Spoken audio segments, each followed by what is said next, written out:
പുറത്തേക്ക് കാണുന്ന സംഗതികളിലേക്കല്ല അള്ളാഹു നോക്കിക്കൊണ്ടിരിക്കുന്നത്. ും അതിൻ്റെ ഉള്ളിലേക്ക്, ഹൃദയത്തിലേക്ക്. നിങ്ങളുടെ ഹൃദയത്തിൽ എന്താണ് ഉള്ളത്?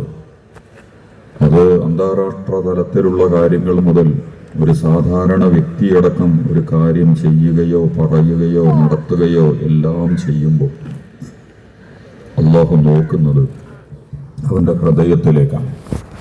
ഇന്നമല്ലാമാല് പിന്നീയ, നമ്മൾ മനോഹരമാണ് എന്ന് തോന്നുന്ന പ്രവർത്തനങ്ങൾ പോലും അള്ളാഹു സ്വീകരിക്കണമെങ്കിൽ അതിൻ്റെ നീയത്ത് നന്നാവണം.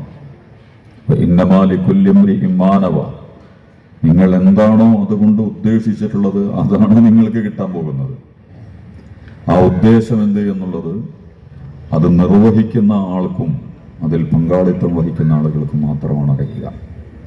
ആളുകൾ കാണുന്നതിന് വേണ്ടി, പേരെടുക്കുന്നതിന് വേണ്ടി, പ്രശസ്തി ആർജിക്കുന്നതിന് വേണ്ടി, പലതും പിടിച്ചെടുക്കുന്നതിന് വേണ്ടി, അടിച്ചമർത്തുന്നതിന് വേണ്ടി എല്ലാം മനുഷ്യർ പല കാര്യങ്ങളും ചെയ്യും. എന്താണ് ഉദ്ദേശം എന്നുള്ളതൊക്കെ അറിയുള്ളൂ. ഞാനിത് പറഞ്ഞത് ഇന്ന് ശരീരം നന്നാവുകയും ഉള്ള് ചെയ്യുകയും ചെയ്യുന്ന കാലം കൂടിയാണ്. പുറമേക്ക് കാണുമ്പോൾ എല്ലാം മനോഹരമാണ്. നമ്മുടെ നോമ്പ്, നമ്മുടെ ഹജ്ജ്, നമ്മുടെ സക്കാത്ത്, നമ്മുടെ നമസ്കാരം, നമ്മുടെ പള്ളികൾ, നമ്മുടെ മദ്രസകൾ, നമ്മുടെ വീടുകൾ, നമ്മുടെ കച്ചവടങ്ങൾ, നമ്മുടെ മതപ്രവർത്തനങ്ങൾ, നമ്മുടെ രാഷ്ട്രീയ പ്രവർത്തനങ്ങൾ എല്ലാം വളരെ മനോഹരമാണ്. അതിലൊന്നും ഒരു കുഴപ്പം പുതിയ കാലത്ത് നമുക്ക് പറയാൻ കഴിയില്ല. ഞാൻ ഇത്രയും സൂചിപ്പിച്ചത് റമദാൻ പോലും നമുക്ക് പരിചയമില്ലാത്തൊരു കാര്യമല്ല. 40, 50, 60, 70 വയസ്സായ ആളുകളൊക്കെ ഇവിടെ ഇരിക്കുന്നുണ്ട്. 20, 25, 30 എത്തിയിട്ടുള്ള യുവാക്കളും കൗമാരക്കാരും ഒക്കെ ഉണ്ട്.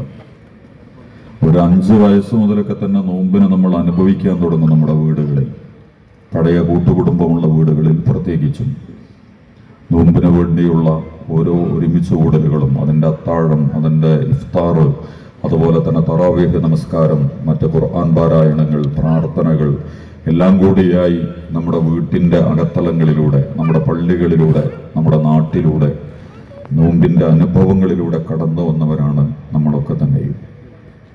കഴിഞ്ഞ വർഷം നമ്മൾ നോമ്പെടുത്തിട്ടുണ്ട്. ഇൻഷാ അല്ലാഹ് അല്ലാഹു അനുഗ്രഹിച്ചാൽ ഈ വർഷത്തെ റമദാനിലേക്കും ആയുസ്സും ആരോഗ്യവും അല്ലാഹു നമുക്ക് നീട്ടിത്തരുന്നുവെങ്കിൽ, അനുവദിക്കപ്പെട്ടിട്ടുണ്ടെങ്കിൽ ഈ വർഷത്തെ റമദാനിലും ഞാനും നിങ്ങളുമൊക്കെ മിക്കവാറും ഉണ്ടാകും. പക്ഷേ എത്രയോ റമദാനുകൾ കഴിഞ്ഞു പോയിട്ടുണ്ട്. ഇനിയും നമ്മളില്ലെങ്കിലും നമ്മളില്ലാതിരുന്ന കാലത്തും റമദാനുകൾ ഇവിടെ ഉണ്ടായിട്ടുണ്ട്.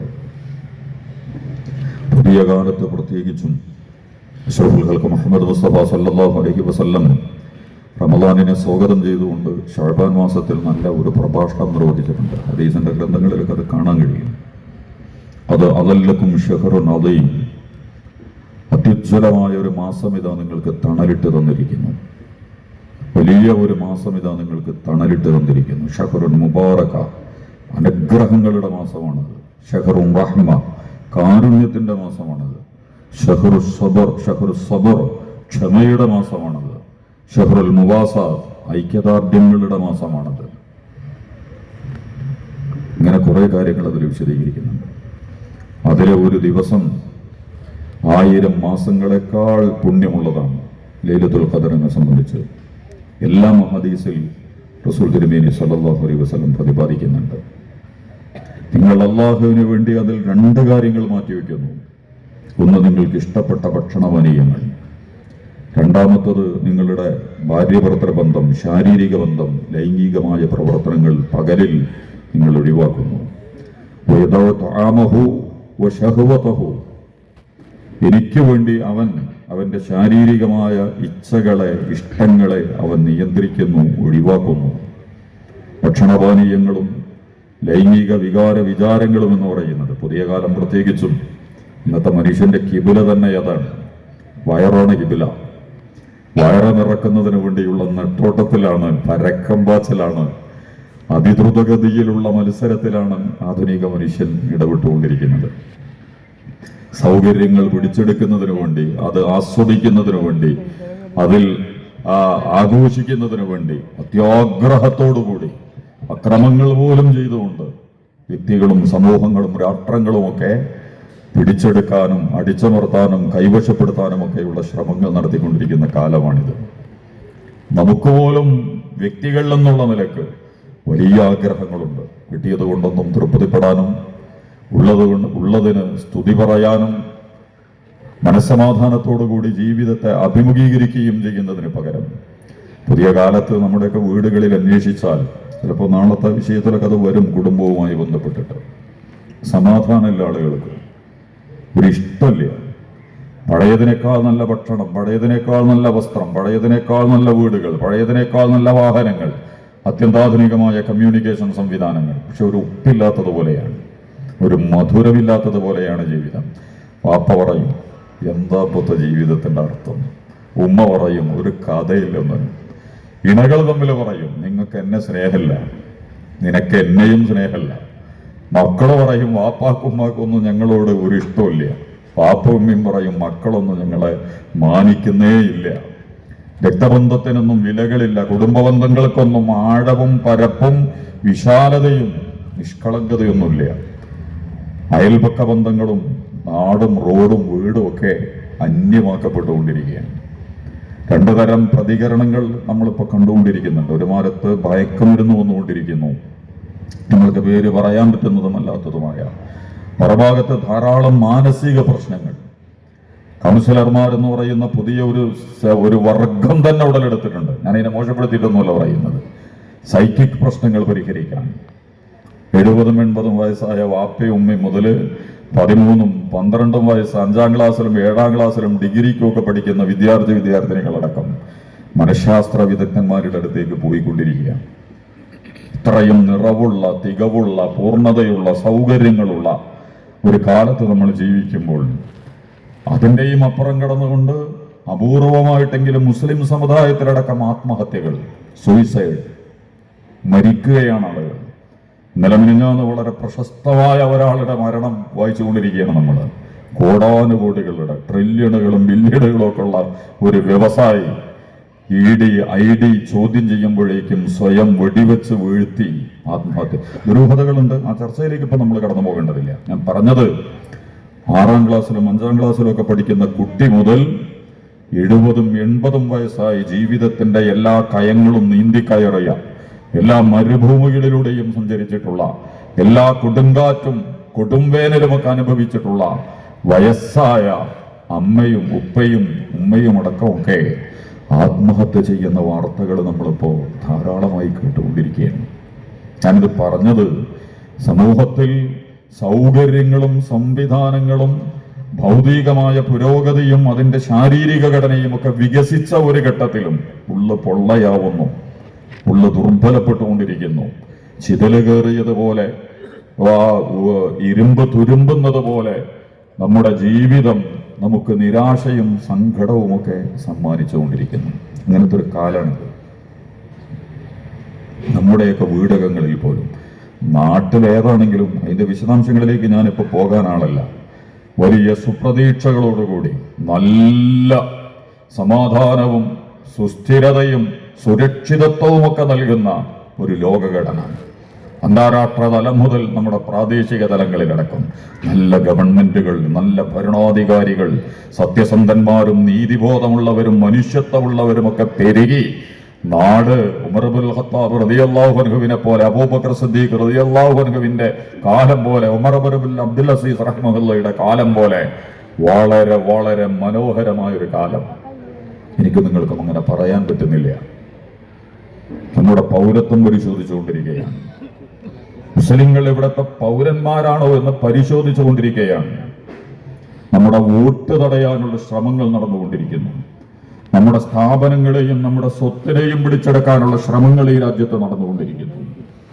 നമ്മുടെ വ്യക്തികളെയും സംഘടനകളെയും ഒക്കെ ടാർഗറ്റ് ചെയ്തുകൊണ്ടുള്ള അതിഗംഭീരമായ പ്രോഗ്രാമുകൾ സംഘപരിവാരത്തിന്റെ അടുക്കളകളിൽ വേവിക്കപ്പെട്ടുകൊണ്ടിരിക്കുന്നു. അന്താരാഷ്ട്ര തലം മുതൽ പ്രാദേശിക തലങ്ങളിലടക്കം. ഞാൻ ഇത്രയൊക്കെ പറഞ്ഞെന്തിനാണെന്നറിയില്ല. ആദ്യം പറഞ്ഞത് വീട്ടിലെ വിഷമങ്ങളാണ്. കുട്ടികളും കുടുംബങ്ങളും ഇണകളും വാപ്പയും ഉമ്മയും മക്കളും നമ്മുടെ സാമ്പത്തിക സാമൂഹിക ചുറ്റുപാടുകളും ഒക്കെ. പുറത്തെ രാഷ്ട്രീയാന്തരീക്ഷവും കലുഷിതമായി കൊണ്ടിരിക്കുകയാണ്. ഇപ്രാവശ്യത്തെ നിയമസഭയിൽ എത്ര മുസ്ലിങ്ങൾക്ക് വോട്ടുണ്ടാകുമെന്നുള്ളത് കൊച്ചു കേരളത്തിൽ പോലും ധാരാളം വോട്ടുകൾ ഒഴിവാക്കപ്പെട്ടിരിക്കുന്നു. പിന്നെ ബീഹാർ, ഉത്തർപ്രദേശ് ഒന്നും പറയണ്ടല്ലോ. എല്ലായിടത്തും പ്രശ്നമാണ്. ചുട്ട് പഴുത്തുകൊണ്ടിരിക്കുകയാണ് മനുഷ്യർ, വെന്തുകൊണ്ടിരിക്കുന്നു. പ്രഷർ കുക്കറിൽ വെച്ചതുപോലെ പുറത്തേക്ക് ഒരു നെടുനിശ്വാസം പോലും അയക്കാൻ പറ്റാത്തതുപോലെ അകത്ത് കിടന്ന് പുളയുകയാണ്, വെന്ത് നീറുകയാണ് മനുഷ്യർ എന്ന് പറയുന്നത്. ഇത്രയും ഞാൻ സൂചിപ്പിച്ചത് അഷ്റഫുൽ ഖൽഖ് മുഹമ്മദ് മുസ്തഫ സല്ലല്ലാഹു അലൈഹി വസല്ലം പരിശുദ്ധ റമദാനിനെ സൂചിപ്പിച്ചുകൊണ്ട് പറയുന്ന ആദ്യത്തെ വർത്തമാനം, ഖദ് അലല്ലക്കും ശഹറുൻ അലൈം, അത്യുജ്വലമായ മഹത്തരമായ ഗംഭീരമായ ഒരു മാസം ഇതാ നിങ്ങൾക്ക് തണലിട്ട് തന്നിരിക്കുന്നു. ആർക്കാണ് തണൽ ആവശ്യം ഉണ്ടാവുക? ചൂടുകൊള്ളുന്നവന്, വെയിലിൽ നിൽക്കുന്നവന്, വിയർക്കുന്നവന്, പരവശനായവന്, നഷ്ടബോധം തോന്നുന്നവന്, കഠിനാധ്വാനം ചെയ്ത് ക്ഷീണിച്ചിരിക്കുന്നവന്, കഠിനമായ പ്രവർത്തനങ്ങൾ ഏറ്റെടുക്കാനുള്ളവന്, ധാരാളം സഞ്ചരിക്കാനുള്ളവന്, അവനൊക്കെയാണ് തണൽ ആവശ്യം ഉണ്ടാവുക. ഇത് പ്രവാചകൻ മുഹമ്മദ് മുസ്തഫ സല്ലല്ലാഹു അലൈഹി വസല്ലം പറയുന്നത് ഹിജ്റ 2-ാം വർഷം മക്കയിൽ നിന്ന് മദീനയിലെത്തി 2-ാമത്തെ വർഷമാണ് റമളാനിലെ നോമ്പ് നിർബന്ധമാക്കപ്പെടുന്നത്. മക്ക 13 വർഷം എന്തായിരുന്നു എന്ന് പ്രവാചകന്റെ ചരിത്രം മദ്രസകളിൽ നമ്മൾ പഠിച്ചിട്ടുണ്ട്. അത്ര ഗൗരവത്തിലും ആഴത്തിലും സൂക്ഷ്മവുമായി നമ്മൾ അതിനെ വിശകലനം ചെയ്തിട്ടുണ്ടാവില്ല. ഒരു മനുഷ്യൻ അനുഭവിക്കുന്നതിന്റെ പരമാവധി വേറൊരു മനുഷ്യർക്കൊന്നും അത്രയും വേദനാജനകമായ അനുഭവങ്ങളിലൂടെ കടന്നു പോകേണ്ടി വന്നിട്ടുണ്ടാവില്ല. അതുകൊണ്ടാണ് പ്രവാചകന്മാർ ഉലുല്ലസ്മുകൾ എന്നൊക്കെ പ്രവാചകന്മാരെ, പ്രത്യേകിച്ചും 5 നബിമാരെ, നൂഹ് നബി അലൈഹി സ്വലാത്തു വസ്സലാം, ഇബ്രാഹിം നബി അലൈഹി സ്വലാത്തു വസ്സലാം, മൂസ ഈസ അലൈഹി സ്വലാത്തു വസ്സലാം, മുഹമ്മദ് മുസ്തഫ സല്ലല്ലാഹു അലൈഹി വസല്ലം, ഏത് കൊടുങ്കാറ്റിലും ഇളകാത്ത, ഏത് വെള്ളപ്പൊക്കത്തിലും ഒഴുകിപ്പോവാത്ത, ഏത് മരുഭൂമിയിലും വെന്ത് നീറാതെ പിടിച്ചു നിൽക്കുന്ന, ഏത് കടലിനെയും മറുകര കടക്കുന്ന അതിഗംഭീരമായ കരുത്തുള്ള, എന്ന് പറഞ്ഞാൽ അത്രയും തീഷ്ണമായ അനുഭവങ്ങളിലൂടെയാണ് അവർ കടന്നുപോയിട്ടുള്ളത്. മുഹമ്മദ് മുസ്തഫ തിരുമേനി സല്ലല്ലാഹു അലൈഹി വസല്ലം എന്ന വിശദീകരണത്തിലേക്ക് ഞാനിപ്പോൾ കടന്നു പോകുന്നില്ല. മുക്കക്കല്ലില്ലാതെയാണ് കുന്നുകളെയും ഒന്നിക്കൽ നിന്നെ പുറത്താക്കും. സംഘപരിവാറൊക്കെ പറയുന്ന വർത്താനം തന്നെ, ഒന്നിക്കൽ ഞങ്ങൾ കൊല്ലും, അല്ലെങ്കിൽ നിങ്ങളെ ഈ നാട്ടിൽ നിന്ന് പുറത്താക്കും, അല്ലെങ്കിൽ നിങ്ങളെ ജയിലിലടക്കും, നിങ്ങളുടെ പൗരത്വം റദ്ദു ചെയ്യും. അല്ലാഹുവിന്റെ പ്രവാചകനോട് അവർ പറഞ്ഞിരുന്ന വർത്തമാനമായിരുന്നു അത്. റസൂൽ പ്രാർത്ഥിക്കുന്നു,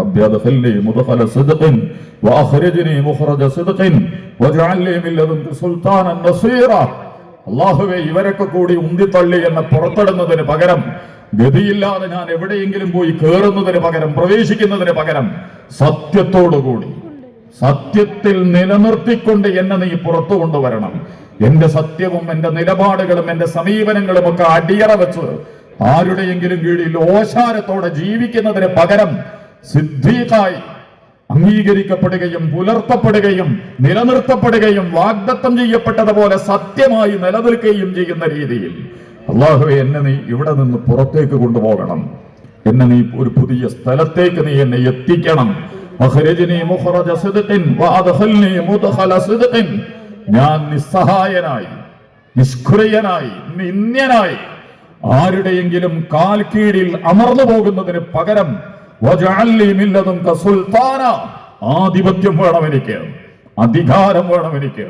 ഞാൻ പറയുന്നത് ചെയ്യാനും ചെയ്യുന്നത് പ്രയോഗിക്കാനും അതനുസരിച്ച് ഏറ്റെടുക്കാനും അനുയായികളുള്ള സുന്ദരമായ ഒരു ലോകം നൽകി നീ എന്നെ അനുഗ്രഹിക്കണം. അല്ലാഹുവേ നീ എന്നെ സഹായിക്കണം. അങ്ങനെയാണ് പിന്നെ അഖബ ഉടമ്പടി ഉണ്ടാവുന്നത്. മദ്രസയിൽ നിങ്ങൾ പഠിച്ചിട്ടുണ്ടാവും. 1-ാം അഖബ ഉടമ്പടി, 2-ാം അഖബ ഉടമ്പടി എന്നൊക്കെ പറഞ്ഞിട്ട് ഗംഭീരമായ സംഭവങ്ങളാണ് അതൊക്കെ. അന്നത്തെ മുസ്ലിം ഉമ്മ, പ്രത്യേകിച്ചും യസ്രിബിലെ, മദീനയിലെ ഔസും ഖസ്റജും എന്ന് പറയുന്ന അൻസാറുകൾ, അന്ന് അൻസാറുകളായിട്ടില്ല അവര്, ഔസും ഖസ്റജുമാണ്, തമ്മിലടിച്ചുകൊണ്ടിരിക്കുകയായിരുന്നു. എളാപ്പ മൂത്താപ്പ മക്കളൊക്കെ തന്നെയാണ് അവര്. പക്ഷേ യഹൂദന്മാർ അതിന്റെ നടുവിൽ നിന്ന് അവരെ 2 കൂട്ടരെയും തമ്മിലടിപ്പിച്ച് ശിഥിലമാക്കി. അപ്പോഴാണ് അവർ യഹൂദന്മാരിൽ നിന്ന് തന്നെ വരാനിരിക്കുന്ന പ്രവാചകനെ കുറിച്ചൊക്കെ കേൾക്കുന്നത്. അങ്ങനെയാണ് അവർ ആദ്യം 13 ആള് വന്നു. 1-ാം അഖബ ഉടമ്പടിയിൽ പ്രവാചകന്റെ കൂടെ അവർ കൂടി. പ്രവാചകൻ തിരുമേനി സല്ലല്ലാഹു അലൈഹി വസല്ലമയുടെ കൈപിടിച്ച് ബൈഅത്ത് ചെയ്ത് അഷ്ഹദു അല്ലാ ഇലാഹ ഇല്ലല്ലാഹ് വ അഷ്ഹദു അന്ന മുഹമ്മദ റസൂലുള്ളാഹ്, ഞങ്ങളിതാ ഷഹാദത്ത് വരിക്കാൻ പോകുന്നു, ലാ ഇലാഹ ഇല്ലല്ലാഹ് മുഹമ്മദ് റസൂലുള്ളാഹ് എന്നുള്ളതിന്റെ. എന്നിട്ട് അവർ റസൂലിനോട് പറഞ്ഞു, അല്ലാഹുവിന്റെ റസൂലേ, നിങ്ങൾ ആരെങ്കിലും ഈ അള്ളാഹ് വഴി തുറക്കുന്നുള്ളി അടയാളം കിട്ടും. നബി ഇതൊന്നും പ്രതീക്ഷിച്ചൊന്നുമല്ല. ത്വായിഫിൽ പോയിട്ട് മടങ്ങി വന്നു, ഇസ്രാവും മിഅ്റാജും ഒക്കെ സംഭവിച്ചു. മക്കയിൽ ഇനി ഒരു പഴുതുമില്ല, ഇനി ഒരു ഇടമില്ല, അവിടെ പ്രവർത്തിക്കുന്നതിന് അർത്ഥമില്ല എന്ന് റസൂലിന് വളരെ കൃത്യമായിട്ട് മനസ്സിലായിരുന്നു. പക്ഷെ എവിടേക്ക്, എങ്ങനെ, ഏതാണ് എനിക്ക് പറ്റിയ സ്ഥലം, അള്ളാഹുവിന്റെ റസൂൽ മനസ്സുകൊണ്ട് ആഗ്രഹിച്ചുകൊണ്ടേയിരുന്നു. അപ്പോഴാണ് ഈ 13 നാള് വരുന്നത് അവിടുത്തെ ഹജ്ജിന് വേണ്ടിയിട്ട്. അവരുടെ തമ്പിൽ പോയി അവരുടെ ആളുകളുമായിട്ട് സംസാരിച്ചു. അവർ അള്ളാഹുവിന്റെ റസൂലിനെയും അള്ളാഹുവിനെയും സ്വീകരിച്ചു. എന്നിട്ട് അവരെ പറഞ്ഞു, റസൂലേ, നിങ്ങൾ ഒരാളെ വിട് ഞങ്ങളുടെ നാട്ടിലേക്ക്, അദ്ദേഹം ഒന്ന് ഞങ്ങളെ പഠിപ്പിക്കട്ടെ. യസ്രിബിൽ ധാരാളം ആളുകൾ അങ്ങയെ പിൻപറ്റും. അങ്ങനെ മഹാനായ മുസ്അബ് ഇബ്നു ഉമൈർ റളിയല്ലാഹു അൻഹു എന്ന് പറയുന്ന ഇസ്ലാമിക ചരിത്രത്തിലെ ശ്രദ്ധേയനായ സഹാബി കിറാം, അദ്ദേഹത്തെ യസ്രിബിലേക്ക് ഇവരുടെ കൂടെ റസൂൽ തിരുമേനി അയക്കുന്നു. പിറ്റത്തെ വർഷം അവർ വരുന്നു. 80ഓളം ആളുകൾ. പാതിരാ നേരത്ത് റസൂൽ തിരുമേനി സല്ലല്ലാഹു അലൈഹി വസല്ലം അബൂലഹബ് കാണാതെ, അബൂജഹൽ കാണാതെ, ഇക്രിമ കാണാതെ, അതുപോലെ തന്നെ ഉമയ്യത്ത് ഇബ്നു ഖലഫും വലീദ് മുഗീറയും ഒന്നും കാണാതെ, മക്കയിലെ ഒരാളുടെയും ദൃഷ്ടിയിൽപ്പെടാതെ, നക്ഷത്രങ്ങൾ പോലും കണ്ണു ചിമ്മുന്ന സമയത്ത് ഈ യസ്രിബുകാരുടെ തമ്പിലേക്ക് അബ്ബാസ് ഇബ്നു അബ്ദുൽ മുത്തലിബ് റളിയല്ലാഹു അൻഹുവും മുഹമ്മദ് മുസ്തഫ തിരുമേനി സല്ലല്ലാഹു അലൈഹി വസല്ലമയും മദീനക്കാരുടെ, അന്ന് മദീനല്ല യസ്രിബാണ്, യസ്രിബുകാരുടെ ടെന്റിലേക്ക് ചെല്ലുന്നു. റസൂലിന്റെ മനസ്സിന് സന്തോഷം കൊണ്ട് നിൽക്കാൻ കഴിയണില്ല. എത്ര കാലം മക്കയിൽ പണിയെടുത്തത്, എത്ര ആളെ ആകെ കയ്യിൽ കിട്ടിയത്. എന്നാൽ ഒരൊറ്റ വർഷം കൊണ്ട് 100-ലധികം ആളുകൾ ഇതാ യസ്രിബിൽ നിന്ന് ഇവിടെ എത്തിയിരിക്കുന്നു. അള്ളാഹുവിന്റെ റസൂലിനെ മനോഹരമായിട്ട് അവർ സ്വീകരിച്ചു. റസൂലിനോട് അവർ പറഞ്ഞു, പ്രവാചകരെ, നിങ്ങൾ വാ യസ്രിബിലേക്ക്, ഞങ്ങൾ നോക്കും നിങ്ങളെ, ഞങ്ങൾക്ക് നിങ്ങളെ വേണം, നിങ്ങൾ അങ്ങോട്ട് വാ, എല്ലാ കാര്യവും ഞങ്ങൾ ഏറ്റെടുത്തു. അതുപോലെ അബ്ബാസ് ഇബ്നു അബ്ദുൽ മുത്തലിബ് റളിയല്ലാഹു അൻഹു, അദ്ദേഹം ഇസ്ലാം സ്വീകരിച്ചിട്ടില്ല. നബിയായിട്ട് 2 വയസ്സിന്റെ വ്യത്യാസമുള്ളൂ. നബിയുടെ എളാപ്പയാണ്, ഉപ്പാന്റെ അനിയനാണല്ലോ, അബ്ദുള്ളയുടെ സഹോദരൻ, അബ്ദുൽ മുത്തലിബിന്റെ മകനാണ് അബ്ബാസ് ഇബ്നു അബ്ദുൽ മുത്തലിബ്. രണ്ടാളും നേരെ 2 വയസ്സിന്റെ വ്യത്യാസമുള്ളൂ. അതുകൊണ്ട് ഉറ്റ സുഹൃത്തുക്കളെ പോലെയാണ്. ഇസ്ലാം സ്വീകരിച്ചിട്ടില്ലെങ്കിലും റസൂലിന്റെ കൂടെ താങ്ങും തണലുമായി അബൂ ത്വാലിബിനെ പോലെ തന്നെ അദ്ദേഹം ഉണ്ടായിരുന്നു. അദ്ദേഹം അവിടെ എഴുന്നേറ്റ് നിന്നിട്ടൊരു സംസാരം നടത്തുന്നുണ്ട്. യസ്രിബുകാരെ, നിങ്ങൾ വെറുതെ മുഹമ്മദിനെ യസ്രിബിലേക്ക് കൊണ്ടുപോകണ്ട. മുഹമ്മദിനെ കൊണ്ടുപോയാൽ നിങ്ങളുടെ വാള് ഉറയിലിടാൻ നിങ്ങൾക്ക് സമയമുണ്ടാകില്ല. കറുത്തവരും വെളുത്തവരും, അറബികളും അനറബികളും, റോമും പേർഷ്യയും എല്ലാവരും നിങ്ങൾക്കെതിരെ വരും. നിങ്ങളുടെ കുട്ടികൾ നഷ്ടപ്പെടും, നിങ്ങളുടെ ഇണകൾ നഷ്ടപ്പെടും, നിങ്ങളുടെ മാതാപിതാക്കൾ നഷ്ടപ്പെടും, നിങ്ങളുടെ ജീവൻ തന്നെ നഷ്ടപ്പെടും. ചിലപ്പോൾ യസ്രിബ് പോലും അപ്രസക്തമാക്കപ്പെടും. അപ്പോൾ നിങ്ങൾ ആലോചിക്കും, വേണ്ടില്ലായിരുന്നു, ഈ മുഹമ്മദിനെ കെട്ടിവലിച്ച് കൊണ്ടുവന്നത് കൊണ്ടാണ് ഇത്രയും വലിയ വിലയും ഗതികേടുമൊക്കെ സഹിക്കേണ്ടി വന്നത്, കൊടുക്കേണ്ടി വന്നത് എന്ന് നിങ്ങൾ പറയുന്നതിന് പകരം 1000 വട്ടം ആലോചിക്കുക.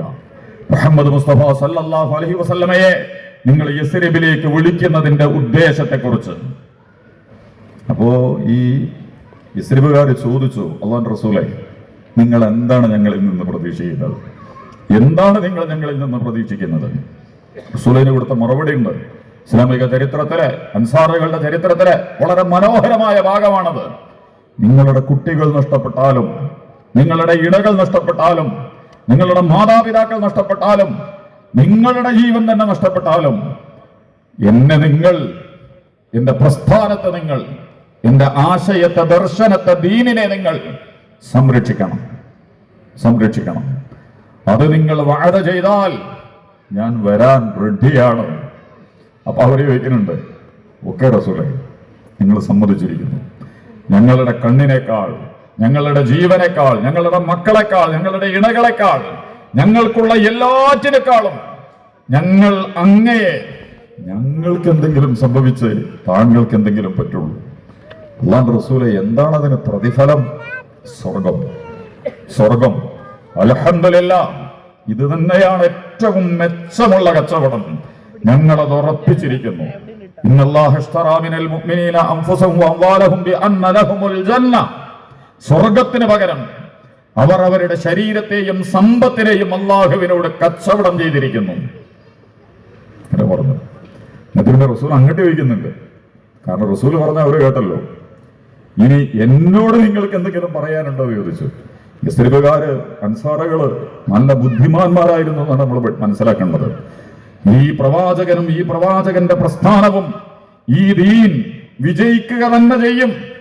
വിശുദ്ധ ഖുർആനിൽ മക്കയിൽ വെച്ച് തന്നെ ധാരാളം പ്രവചനങ്ങളുണ്ട് അള്ളാഹുവിന്റെ ദീൻ വിജയിക്കുന്നതിനെ കുറിച്ച്. പക്ഷെ ഭൗതികമായിട്ട് നോക്കിയാൽ ഒരിക്കലും അതിനുള്ള ഒരു സൗകര്യങ്ങളും അവിടെ ഉണ്ടായിരുന്നില്ല. അള്ളാഹുവിന്റെ റസൂലോ മുഹാജിറുകളോ ഈ ദീനുമായി രക്ഷപ്പെട്ടു പോകുമെന്നുള്ളതിന്റെ കാര്യകാരണ ബന്ധത്തിന്റെ അടിസ്ഥാനത്തിലുള്ള ഒരു ലക്ഷണങ്ങളുമില്ല. മർദ്ദിക്കപ്പെട്ട് അവശനായി പുറംപുള്ളി രക്തമൊലിപ്പിച്ച് പ്രവാചകന്റെ മുമ്പിൽ കടന്നു വന്ന ഖബ്ബാബിനിൽ അറുത്ത് സങ്കടവും പരാതിയും വേദനയൊക്കെ പറയുന്നുണ്ട്. അലാ തസ്തൻസിറു ലനാ അലാ തദഉ ലനാ. റസൂലെ, നിങ്ങൾ എന്താണ് തടുക്കാൻ ഇറങ്ങാത്തത്? ഇങ്ങനെ അടികൊണ്ട്, ഇങ്ങനെ വെട്ടുകൊണ്ട്, ഇങ്ങനെ വധിക്കപ്പെട്ട് വളരെ അപകടകരമായ രീതിയിൽ മർദ്ദിക്കപ്പെട്ടുകൊണ്ടിരിക്കുമ്പോഴും എന്താണ് റസൂലെ നിങ്ങളൊന്ന് തടയാൻ ഇറങ്ങാത്തത്? അലാ തദഉ ലനാ. റസൂലെ, നിങ്ങൾ പ്രാർത്ഥിക്കുന്നുണ്ടോ ഞങ്ങൾക്ക് വേണ്ടി? അഷ്റഫുൽ ഖൽഖ് മുഹമ്മദ് മുസ്തഫ സല്ലല്ലാഹു അലൈഹി വസല്ലം അതിന് നൽകിയിട്ടുള്ള മറുപടി ചരിത്ര പ്രസിദ്ധമാണ്. വല്ലാഹി, അല്ലാഹുവാണ് സത്യം. ലയതിമന്നല്ലാഹു ഹാദൽ അംറ ഹത്താ യസീറ അർറാകിബ മിൻ സൻആ ഇലാ ഹദറമൗത്ത്. അല്ലാഹുവാണ് ഇത് വിജയിക്കും. സൻആ മുതൽ ഹദറമൗത്ത് വരെ ഒരാട്ടിൻകുട്ടിക്കും പെൺകുട്ടിക്കും ചെന്നായയെ മാത്രം പേടിച്ചുകൊണ്ട് പോകാൻ കഴിയുന്ന വളരെ മനോഹരമായ ഒരു സാമൂഹിക ക്രമം ഇവിടെ വരികയും ഇസ്ലാം വിജയിക്കുക തന്നെ ചെയ്യും. വലാകിന്നകും തസ്തഅജലൂൻ. നിങ്ങൾ തിരക്ക് കാണിക്കുകയാണ്, ധൃതി കാണിക്കുകയാണ്. പ്രവാചകൻ അതിന്റെ കൂടെ കുറച്ചും കൂടി പറയുന്നുണ്ട്.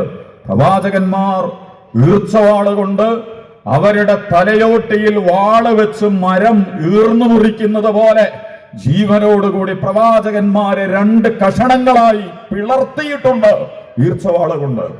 ഇരുമ്പിന്റെ ആണികൾ ശരീരത്തിൽ അടിച്ചു കയറ്റിയിട്ടുണ്ട്. ഇരുമ്പിന്റെ ചേർപ്പ് ഉപയോഗിച്ച് പ്രവാചകന്മാരുടെ എല്ലും ഇറച്ചയും ചീന്തി മാന്തി കീറിയെടുത്തിട്ടുണ്ടവർ. പക്ഷെ അവരാരും വിട്ടുവീഴ്ച കാണിച്ചിട്ടില്ല, അടിയറവ് പറഞ്ഞിട്ടില്ല, തോൽവി സമ്മതിച്ചിട്ടില്ല.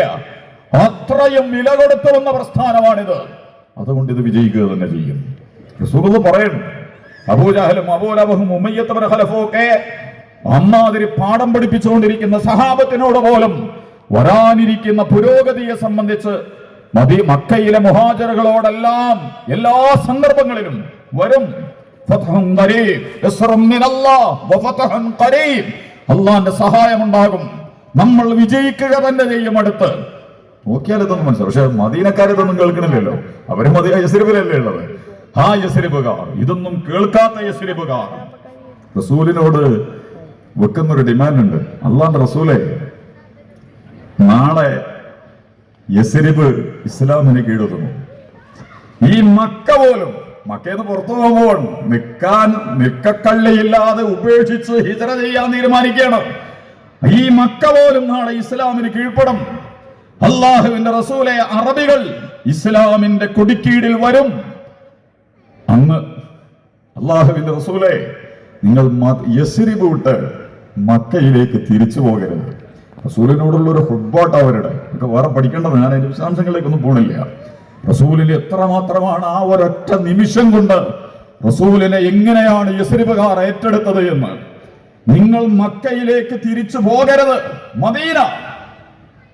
നിങ്ങൾ മദീനക്കാരനാണോ റസൂൽ? മദീനത്തുൻ നബി, റസൂലിന്റെ പട്ടണമാണ് യസ്രിബ്, മദീന എന്ന് പറയുന്നത്. ഞാൻ പറഞ്ഞത്, ഇത്രയും പ്രയാസകരമായ സാഹചര്യങ്ങൾ കയറിയിറങ്ങി മക്കയിലെത്തി റസൂൽ. അവിടുന്ന് ഹിജ്റ 2-ാം വർഷമാണ് ഈ ഖുതുബ നിർവഹിക്കുന്നത്. മദീനയിലെ അവസ്ഥ എന്താ? പട്ടിണിയാണ്, ഭക്ഷണമില്ല. മുഹാജിറുകളൊക്കെ മെലിഞ്ഞ് ഒട്ടി നമ്മുടെ ഗസയിലെ ഹമാസിന്റെ ആളുകളെ കാണുന്നത് പോലെയാണ്, ഫലസ്തീനികളെ കാണുന്നത് പോലെയാണ്. ഫലസ്തീനികൾ അത്ര അന്തസ് കിട്ടവർ, ചിലപ്പോൾ ഏറ്റവും നല്ല അന്തസ്സുള്ള ആധുനിക വർത്തമാന കാലത്ത് മുസ്ലിം ഉമ്മത്തിന്റെ ഏറ്റവും ദയനീയമായ പരീക്ഷണങ്ങളിലൂടെ പോകുമ്പോഴും ഏറ്റവും അഭിമാനകരമായ ബോഡി ലാംഗ്വേജ് ഉള്ള ആർജവമുള്ള വർത്തമാനങ്ങൾ പറയുന്ന മുസ്ലിം ലോകത്തെ ഏക സമൂഹമായിരിക്കും ചിലപ്പോൾ ഫലസ്തീനിലെ ഗസയിലെ ആ ജനവിഭാഗം എന്ന് പറയുന്നത്. നമ്മളൊക്കെ ഇന്ത്യൻ മുസ്ലിമീങ്ങള്, ബംഗ്ലാദേശ് മുസ്ലിമീങ്ങള്, ഇന്തോനേഷ്യൻ മുസ്ലിമീങ്ങൾ, ആഫ്രിക്കൻ മുസ്ലിമീങ്ങളെയൊക്കെ കണ്ട ദയനീയത, പരവശത, സങ്കടങ്ങള്, നിരാശ, നിസ്സഹായത. പക്ഷെ നിങ്ങള് ഫലസ്തീനികൾ നോക്കൊണ്ടു, പ്രത്യേകിച്ചും ഗസയിലെ ഫലസ്തീനികളെ, ചെറിയ കുട്ടികളോടൊക്കെ ഉമ്മാര് എത്രയുണ്ട്. ഒരു വീട്ടില്, ഒരു കുടുംബത്തിലെ 60-70 ആളുകളൊക്കെ ഷഹീദാക്കപ്പെട്ടിട്ടുണ്ട്, മരണപ്പെട്ടിട്ടുണ്ട്.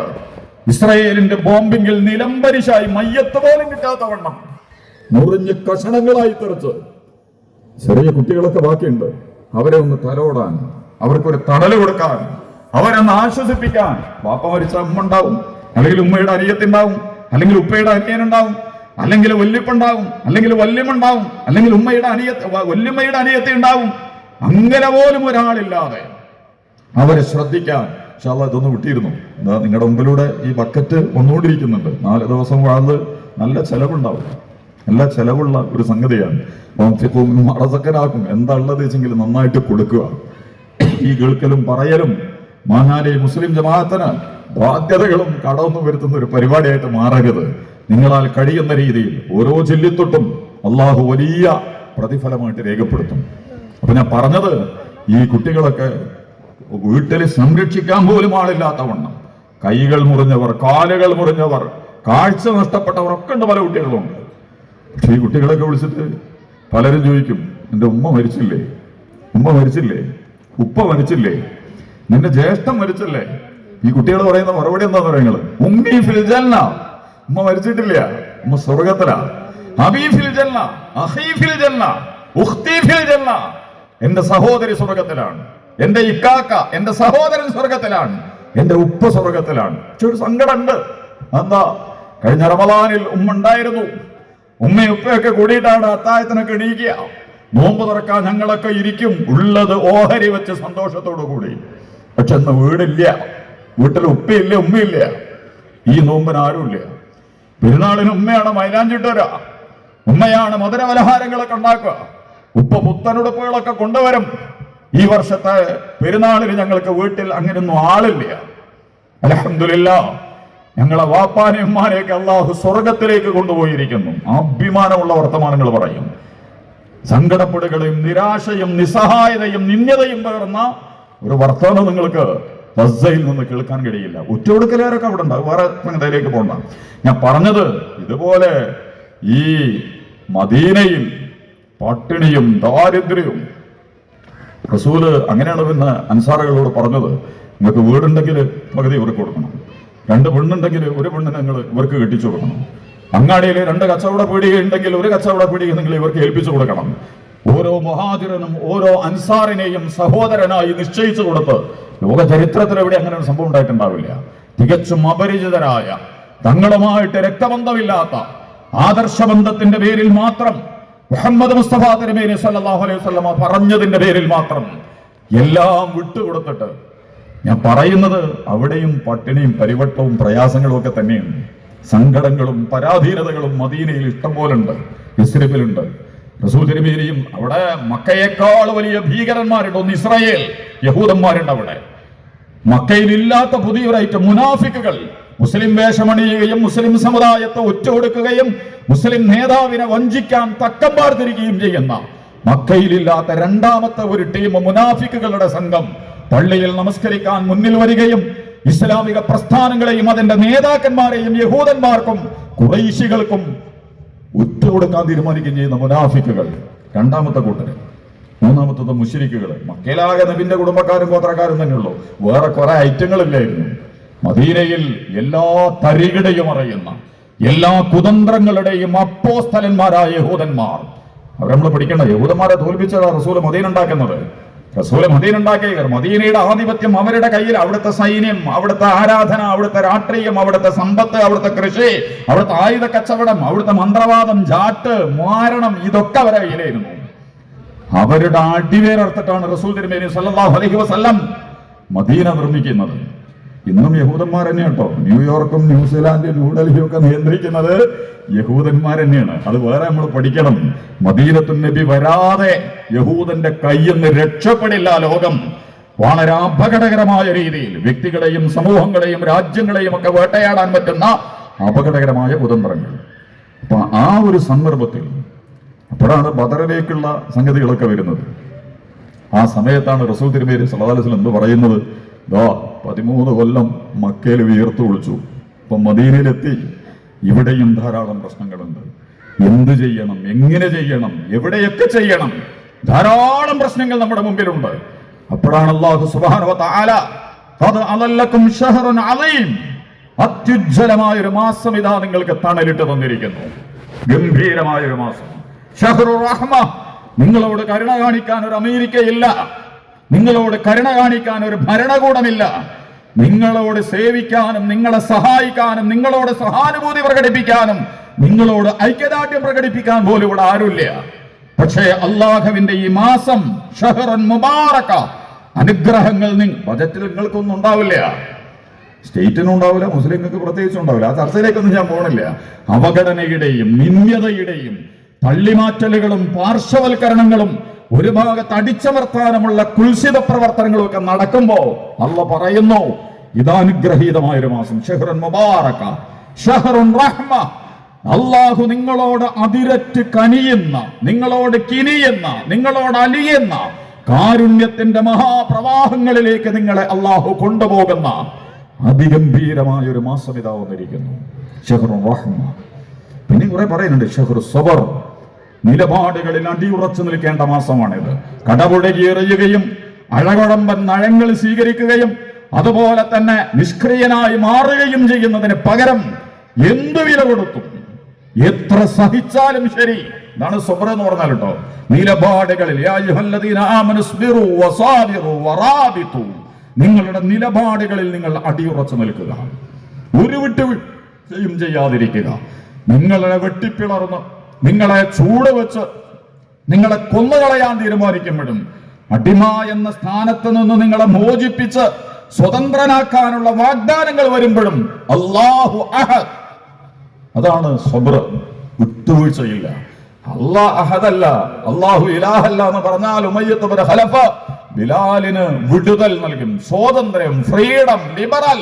ഒരടിമയുടെ ഏറ്റവും വലിയ സ്വപ്നമാണത്. എടോ ബിലാൽ, നീ എന്തിനാണോ ഇത്ര സഹിക്കുന്നത്? നീ എന്തിനാണ് മുഹമ്മദിന്റെ കൂടെ കൂടുന്നത്? നീ മുഹമ്മദിനെ തള്ളിയാൽ, അല്ലാഹുവിന്റെ അഹദിയത്തിനെ നീ നിരാകരിച്ചാൽ നിനക്ക് സ്വാതന്ത്ര്യമാണ്. ഏതൊരടിമയും ആഗ്രഹിക്കുന്ന ഏറ്റവും വലിയ സ്വപ്നമാണത്. പക്ഷേ അല്ലാഹു അഹദ്, നിലപാടുകളിൽ വിട്ടുവീഴ്ചയില്ലാതെ. സബർ, ഷഹ്റുൽ മുവാസാത്ത്, നിങ്ങൾ ഐക്യദാർഢ്യം പ്രഖ്യാപിക്കുക. കഷ്ടപ്പെടുന്നവനോട്, വേദനിക്കുന്നവനോട്, ഇല്ലാത്തവനോട്, നഷ്ടപ്പെട്ടവരോട്, വെന്തുനീറുന്നവരോട്, അവകാശങ്ങൾ നിഷേധിക്കപ്പെട്ടവരോട്, ലോകത്തുടനീളമുള്ള മനുഷ്യരോട് ഐക്യദാർഢ്യം നിങ്ങൾ പ്രഖ്യാപിക്കുക. എല്ലാവർക്കും കഴിയാവുന്നവണ്ണമുള്ള സഹായത്തിന്റെയും സഹകരണത്തിന്റെയും എന്നെ പോലെ എന്റെ സഹോദരന്മാർ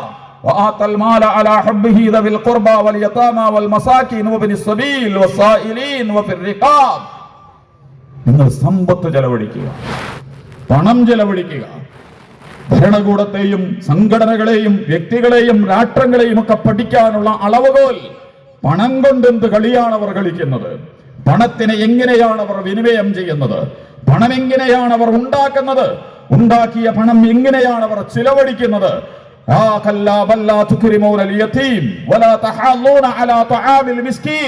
അനാഥകൾ, അഗതികൾ, വിധവകൾ, അടിച്ചമർത്തപ്പെട്ടവർ, അവകാശങ്ങൾ നിഷേധിക്കപ്പെട്ടവർ, അവർക്ക് വേണ്ടി നിങ്ങളുടെ ബജറ്റിൽ എന്താണ് നീക്കിവെക്കപ്പെട്ടിട്ടുള്ളത്? അവർക്ക് വേണ്ടി എന്താണ് നിങ്ങൾ നൽകുന്നത്? നിങ്ങളുടെ പഞ്ചവത്സര പദ്ധതികളിലും നിങ്ങളുടെ പ്രൊജക്ടുകളിലും നിങ്ങളുടെ ഭരണഘടനാ നയപ്രഖ്യാപനങ്ങളിലുമൊക്കെ ഏറ്റവും അവസാനത്തെ മനുഷ്യന് എന്താണ് നിങ്ങൾ കൊടുക്കാൻ പോകുന്നത്? അല്ലാഹു സുബ്ഹാനഹു വ തആല വആതൽ മാല അലാ ഹുബ്ബിഹി ദവിൽ ഖുർബ എന്നും പറയുന്നുണ്ട്, ലൈസൽ ബിർറ അൻ തുവല്ലു വജൂഹകും ഖിബലൽ മശ്രിഖി വൽ മഗ്രിബ്. അങ്ങനെ കിഴക്കും പടിഞ്ഞാറും ഒക്കെ പോയി തെക്കും വടക്കും ഒക്കെ നിന്നിട്ട് ഹിന്ദു, മുസ്ലിം, ക്രിസ്ത്യാനി, കമ്മ്യൂണിസ്റ്റ്, കോൺഗ്രസ്, BJP എന്നൊക്കെ പറഞ്ഞിട്ട് എന്ത് കളികൾ. ഇത് മനസ്സിലാക്കാൻ വേണ്ടിയിട്ട് പറയട്ടോ, ഞാൻ ആരും മോശപ്പെടുത്താൻ പറയണല്ല, അങ്ങനെ ആരും തെറ്റിദ്ധരിക്കേണ്ട കാര്യമില്ല. ഇതുകൊണ്ടൊന്നും അള്ളാഹിന്റെ അടുത്ത് നിങ്ങൾ രക്ഷപ്പെടില്ല. ലൈസൽ ബിർറ, നിങ്ങൾ ഈ പള്ളിയിൽ വരുന്നു, പ്രാർത്ഥിക്കുന്നു, നമസ്കരിക്കുന്നു, ധാരാളം തസ്ബീഹുകളും തഹ്ലീലുകളും ഒക്കെ ചെയ്യുന്നു, അമ്പലത്തിലും ചർച്ചലുകളും ഒക്കെ ധാരാളം ആരാധന, പൂജ, വഴിപാട്, കുംഭസാരം എല്ലാം നടന്നുകൊണ്ടിരിക്കുന്നു. അല്ലാഹു പുളിക്കിയടവനൊക്കെ അങ്ങനെ കിഴക്കും പടിഞ്ഞാറും തെക്കും വടക്കും ഒക്കെ നിന്നിട്ട് ആരാധനകളും അനുഷ്ഠാനങ്ങളും ആഘോഷങ്ങളും ആചാരങ്ങളും ഒക്കെ നടത്തലാണ് പുണ്യം എന്ന് നിങ്ങൾ വിചാരിച്ചിട്ടുണ്ടെങ്കിൽ പുണ്യം കൂടി വിശദീകരിക്കേണ്ട റസൂൽ അതിലും അല്ലാഹ് എന്താണെന്ന്. പുണ്യം ഒരു കാര്യം സൽക്കർമ്മമാണെങ്കിൽ ഉള്ള മാനദണ്ഡം വലാകിന്നൽ ബിർറ, ഒരു പ്രവർത്തനം സൽക്കർമ്മമാവുക, അല്ലാഹുവിൽ വിശ്വസിക്കുക, വൽ യൗമിൽ ആഖിർ, മരണാനന്തര ജീവിതത്തെ മുന്നിൽ കാണുക, വൽ മലായിക, മലക്കുകളിൽ വിശ്വസിക്കുക, വൽ കിതാബ്, വേദഗ്രന്ഥങ്ങളുടെ അടിസ്ഥാനത്തിൽ, വൻ നബിയീൻ, മഹാപ്രവാചകന്മാരുടെ അടിസ്ഥാനത്തിൽ. അമേരിക്ക ചെയ്യുന്നതാണെങ്കിലും അറബികൾ ചെയ്യുന്നതാണെങ്കിലും ഏത് മതക്കാരൻ ചെയ്യുന്നതാണെങ്കിലും ഏത് പാർട്ടിക്കാരൻ ചെയ്യുന്നതാണെങ്കിലും നന്മയായി അല്ലാഹ് സ്വീകരിക്കണമെങ്കിൽ അതിന് അല്ലാഹു സുബ്ഹാനഹു വ തആല വെച്ചിട്ടുള്ള മാനദണ്ഡം നിങ്ങളുടെ പ്രവർത്തനങ്ങളുടെ മർമ്മം അല്ലാഹു ആകണം. മൻ ആമന ബില്ലാഹ് വൽ യൗമിൽ ആഖിർ, ഇഹലോകമല്ല, ഇവിടെയുള്ള ലാഭങ്ങളല്ല, ഇതിന്റെ പൊലിപ്പിക്കുന്ന കണ്ണഞ്ചിപ്പിക്കുന്ന കാഴ്ചകളും അവതരണങ്ങളുമല്ല. അല്ലാഹുമ്മ ലാ ഐശ ഇല്ലാ ഐശൽ ആഖിർ, വരാനിരിക്കുന്ന ലോകമാണ്. വലൽ ആഖിറതു ഖൈറുൽ ലക മിനൽ ഊലാ, ഇതല്ല ലോകം, ഇതിനേക്കാൾ വലിയ ഒരു ലോകം നമ്മൾ മരണപ്പെട്ട ഖബറിലേക്ക്, ബർസഖിലേക്ക്, മഹ്ശറയിലേക്ക് സഞ്ചരിക്കുന്നതോടുകൂടി വലിയൊരു ലോകം വരാനിരിക്കുന്നു. അതുകൊണ്ട് അതിനെ കാണുക. മലക്കുകളിൽ എനിക്ക് ധാരാളം വിശദാംശങ്ങളുണ്ട്, അതിലേക്ക് ഞാൻ പോണില്ല. വേദഗ്രന്ഥങ്ങളുടെ അടിസ്ഥാനത്തിൽ നിങ്ങൾക്ക് തോന്നിയതുപോലെ ചെയ്യല്ല. വ്യക്തിക്ക്, കുടുംബത്തിന്, സമുദായത്തിന്, സംഘടനയ്ക്ക്, പാർട്ടിക്ക്, മതത്തിന്, ലോകത്തിന്, രാജ്യത്തിനല്ല, ഈ കിതാബ് അനുസരിച്ച് മഹാപ്രവാചകന്മാർ പഠിപ്പിച്ചതിന്റെ അടിസ്ഥാനത്തിൽ അതൊക്കെ പറഞ്ഞിട്ടല്ല പറയണ വാത്തൽ മാല. എന്നിട്ട് നിങ്ങൾ എന്ത് ചെയ്യണം? പണം ചെലവഴിക്കണം. പണത്തിനോട് നിങ്ങൾക്ക് സ്നേഹമുണ്ടായിരിക്കെ തന്നെ, ഹുബുണ്ടായിരിക്കെ തന്നെ, അള്ളാഹുവിനോട് നിങ്ങൾക്ക് സ്നേഹം ഉണ്ടായിരിക്കെ ആ പണം നിങ്ങൾ എന്ത് ചെയ്യണം? കാശ് കൊടുക്കണം. ഞാൻ പറഞ്ഞത് ഷഹ്റുൽ മുവാസ, കഷ്ടപ്പെടുന്നവരോടും പ്രയാസപ്പെടുന്നവരോടും നഷ്ടപ്പെട്ടവരോടും വിയർത്ത് വീഴുന്നവരോടും തളർച്ച ബാധിച്ചവനെയും ഒക്കെ ചേർത്ത് പിടിച്ച് അവർക്കൊക്കെ തന്നെയും ഐക്യദാർഢ്യം പ്രഖ്യാപിക്കാനുള്ള, അതുകൊണ്ട് നിങ്ങൾ ഒരു പാവപ്പെട്ടവനെ ഒരു കാരക്ക ചീന്ത കൊണ്ട് നോമ്പ് തുറപ്പിച്ചാൽ പോലും ഗംഭീരമായ പ്രതിഫലം. സാധാരണ ഒരു സൽക്കർമ്മത്തിന് 10 ഇരട്ടി വരെ അള്ളാഹുവിന്റെ പ്രതിഫലമുണ്ട്. നിങ്ങൾ 1 റുപ്യ കൊടുത്താൽ 10 റുപ്യ അള്ളാഹു കൂലി തരും. ഇനി അതിന് നിങ്ങൾക്ക് ഉദ്ദേശം കുറച്ചും കൂടി മനോഹരമാണെങ്കിൽ എന്ത് ചെയ്യും? 10ന് 100 വെച്ചിട്ട് തരും. 100 700 അള്ളാഹ് സ്വീകരിക്കും. എന്നിട്ട് പിന്നെ റസൂല പറഞ്ഞു ഇരട്ടിക്കരട്ടി തരും. 10 ഇരട്ടി ഉറപ്പ്. പിന്നെ 100ഉം 700ഉം വരെ അള്ളാഹ് തരും. അതിനപ്പുറം നിങ്ങൾക്ക് ഇഖ്ലാസ് ഉണ്ടെങ്കിൽ, ആത്മാർത്ഥതയുണ്ടെങ്കിൽ, ഹൃദയത്തിന്റെ ഉള്ളിൽ നിന്നുള്ള വിചാരങ്ങൾ ചേർന്ന് അള്ളാഹുവിനെ മാത്രം മുന്നിൽ കണ്ടുകൊണ്ട്, മരണാനന്തര ജീവിതത്തെ ആഖിറത്തിനെ മുന്നിൽ കണ്ടുകൊണ്ട്, അള്ളാഹുവിന്റെ റസൂലിനോടും ഈ ദീനിനോടുമുള്ള താല്പര്യം കൊണ്ട് നിങ്ങൾ സുഹൃതം ചെയ്തിട്ടുണ്ടെങ്കിൽ 1ന് 10, 10ന് 100, 100ന് 700, പിന്നീട് അളവുകളില്ലാത്ത മഹാപ്രതിഫലം. അത്രയും വലിയ പ്രതിഫലം വാഗ്ദാനം ചെയ്യപ്പെട്ട ദിവസങ്ങൾ. റമദാനിൽ ഒരു സുന്നത്ത് സ്കരിച്ചാല് 700 സുന്നത്ത് സ്കരിച്ച കൂലി കിട്ടും റമദാൻ മാസത്തില്. അപ്പൊ നല്ല ഇഖ്ലാസില് ഒന്നായിട്ട് ആഗ്രഹിക്കുക, പടച്ചവരെ എനിക്ക് സുന്നത്ത് നമസ്കരിക്കാനുള്ള അവസരങ്ങൾ ലഭിക്കണം.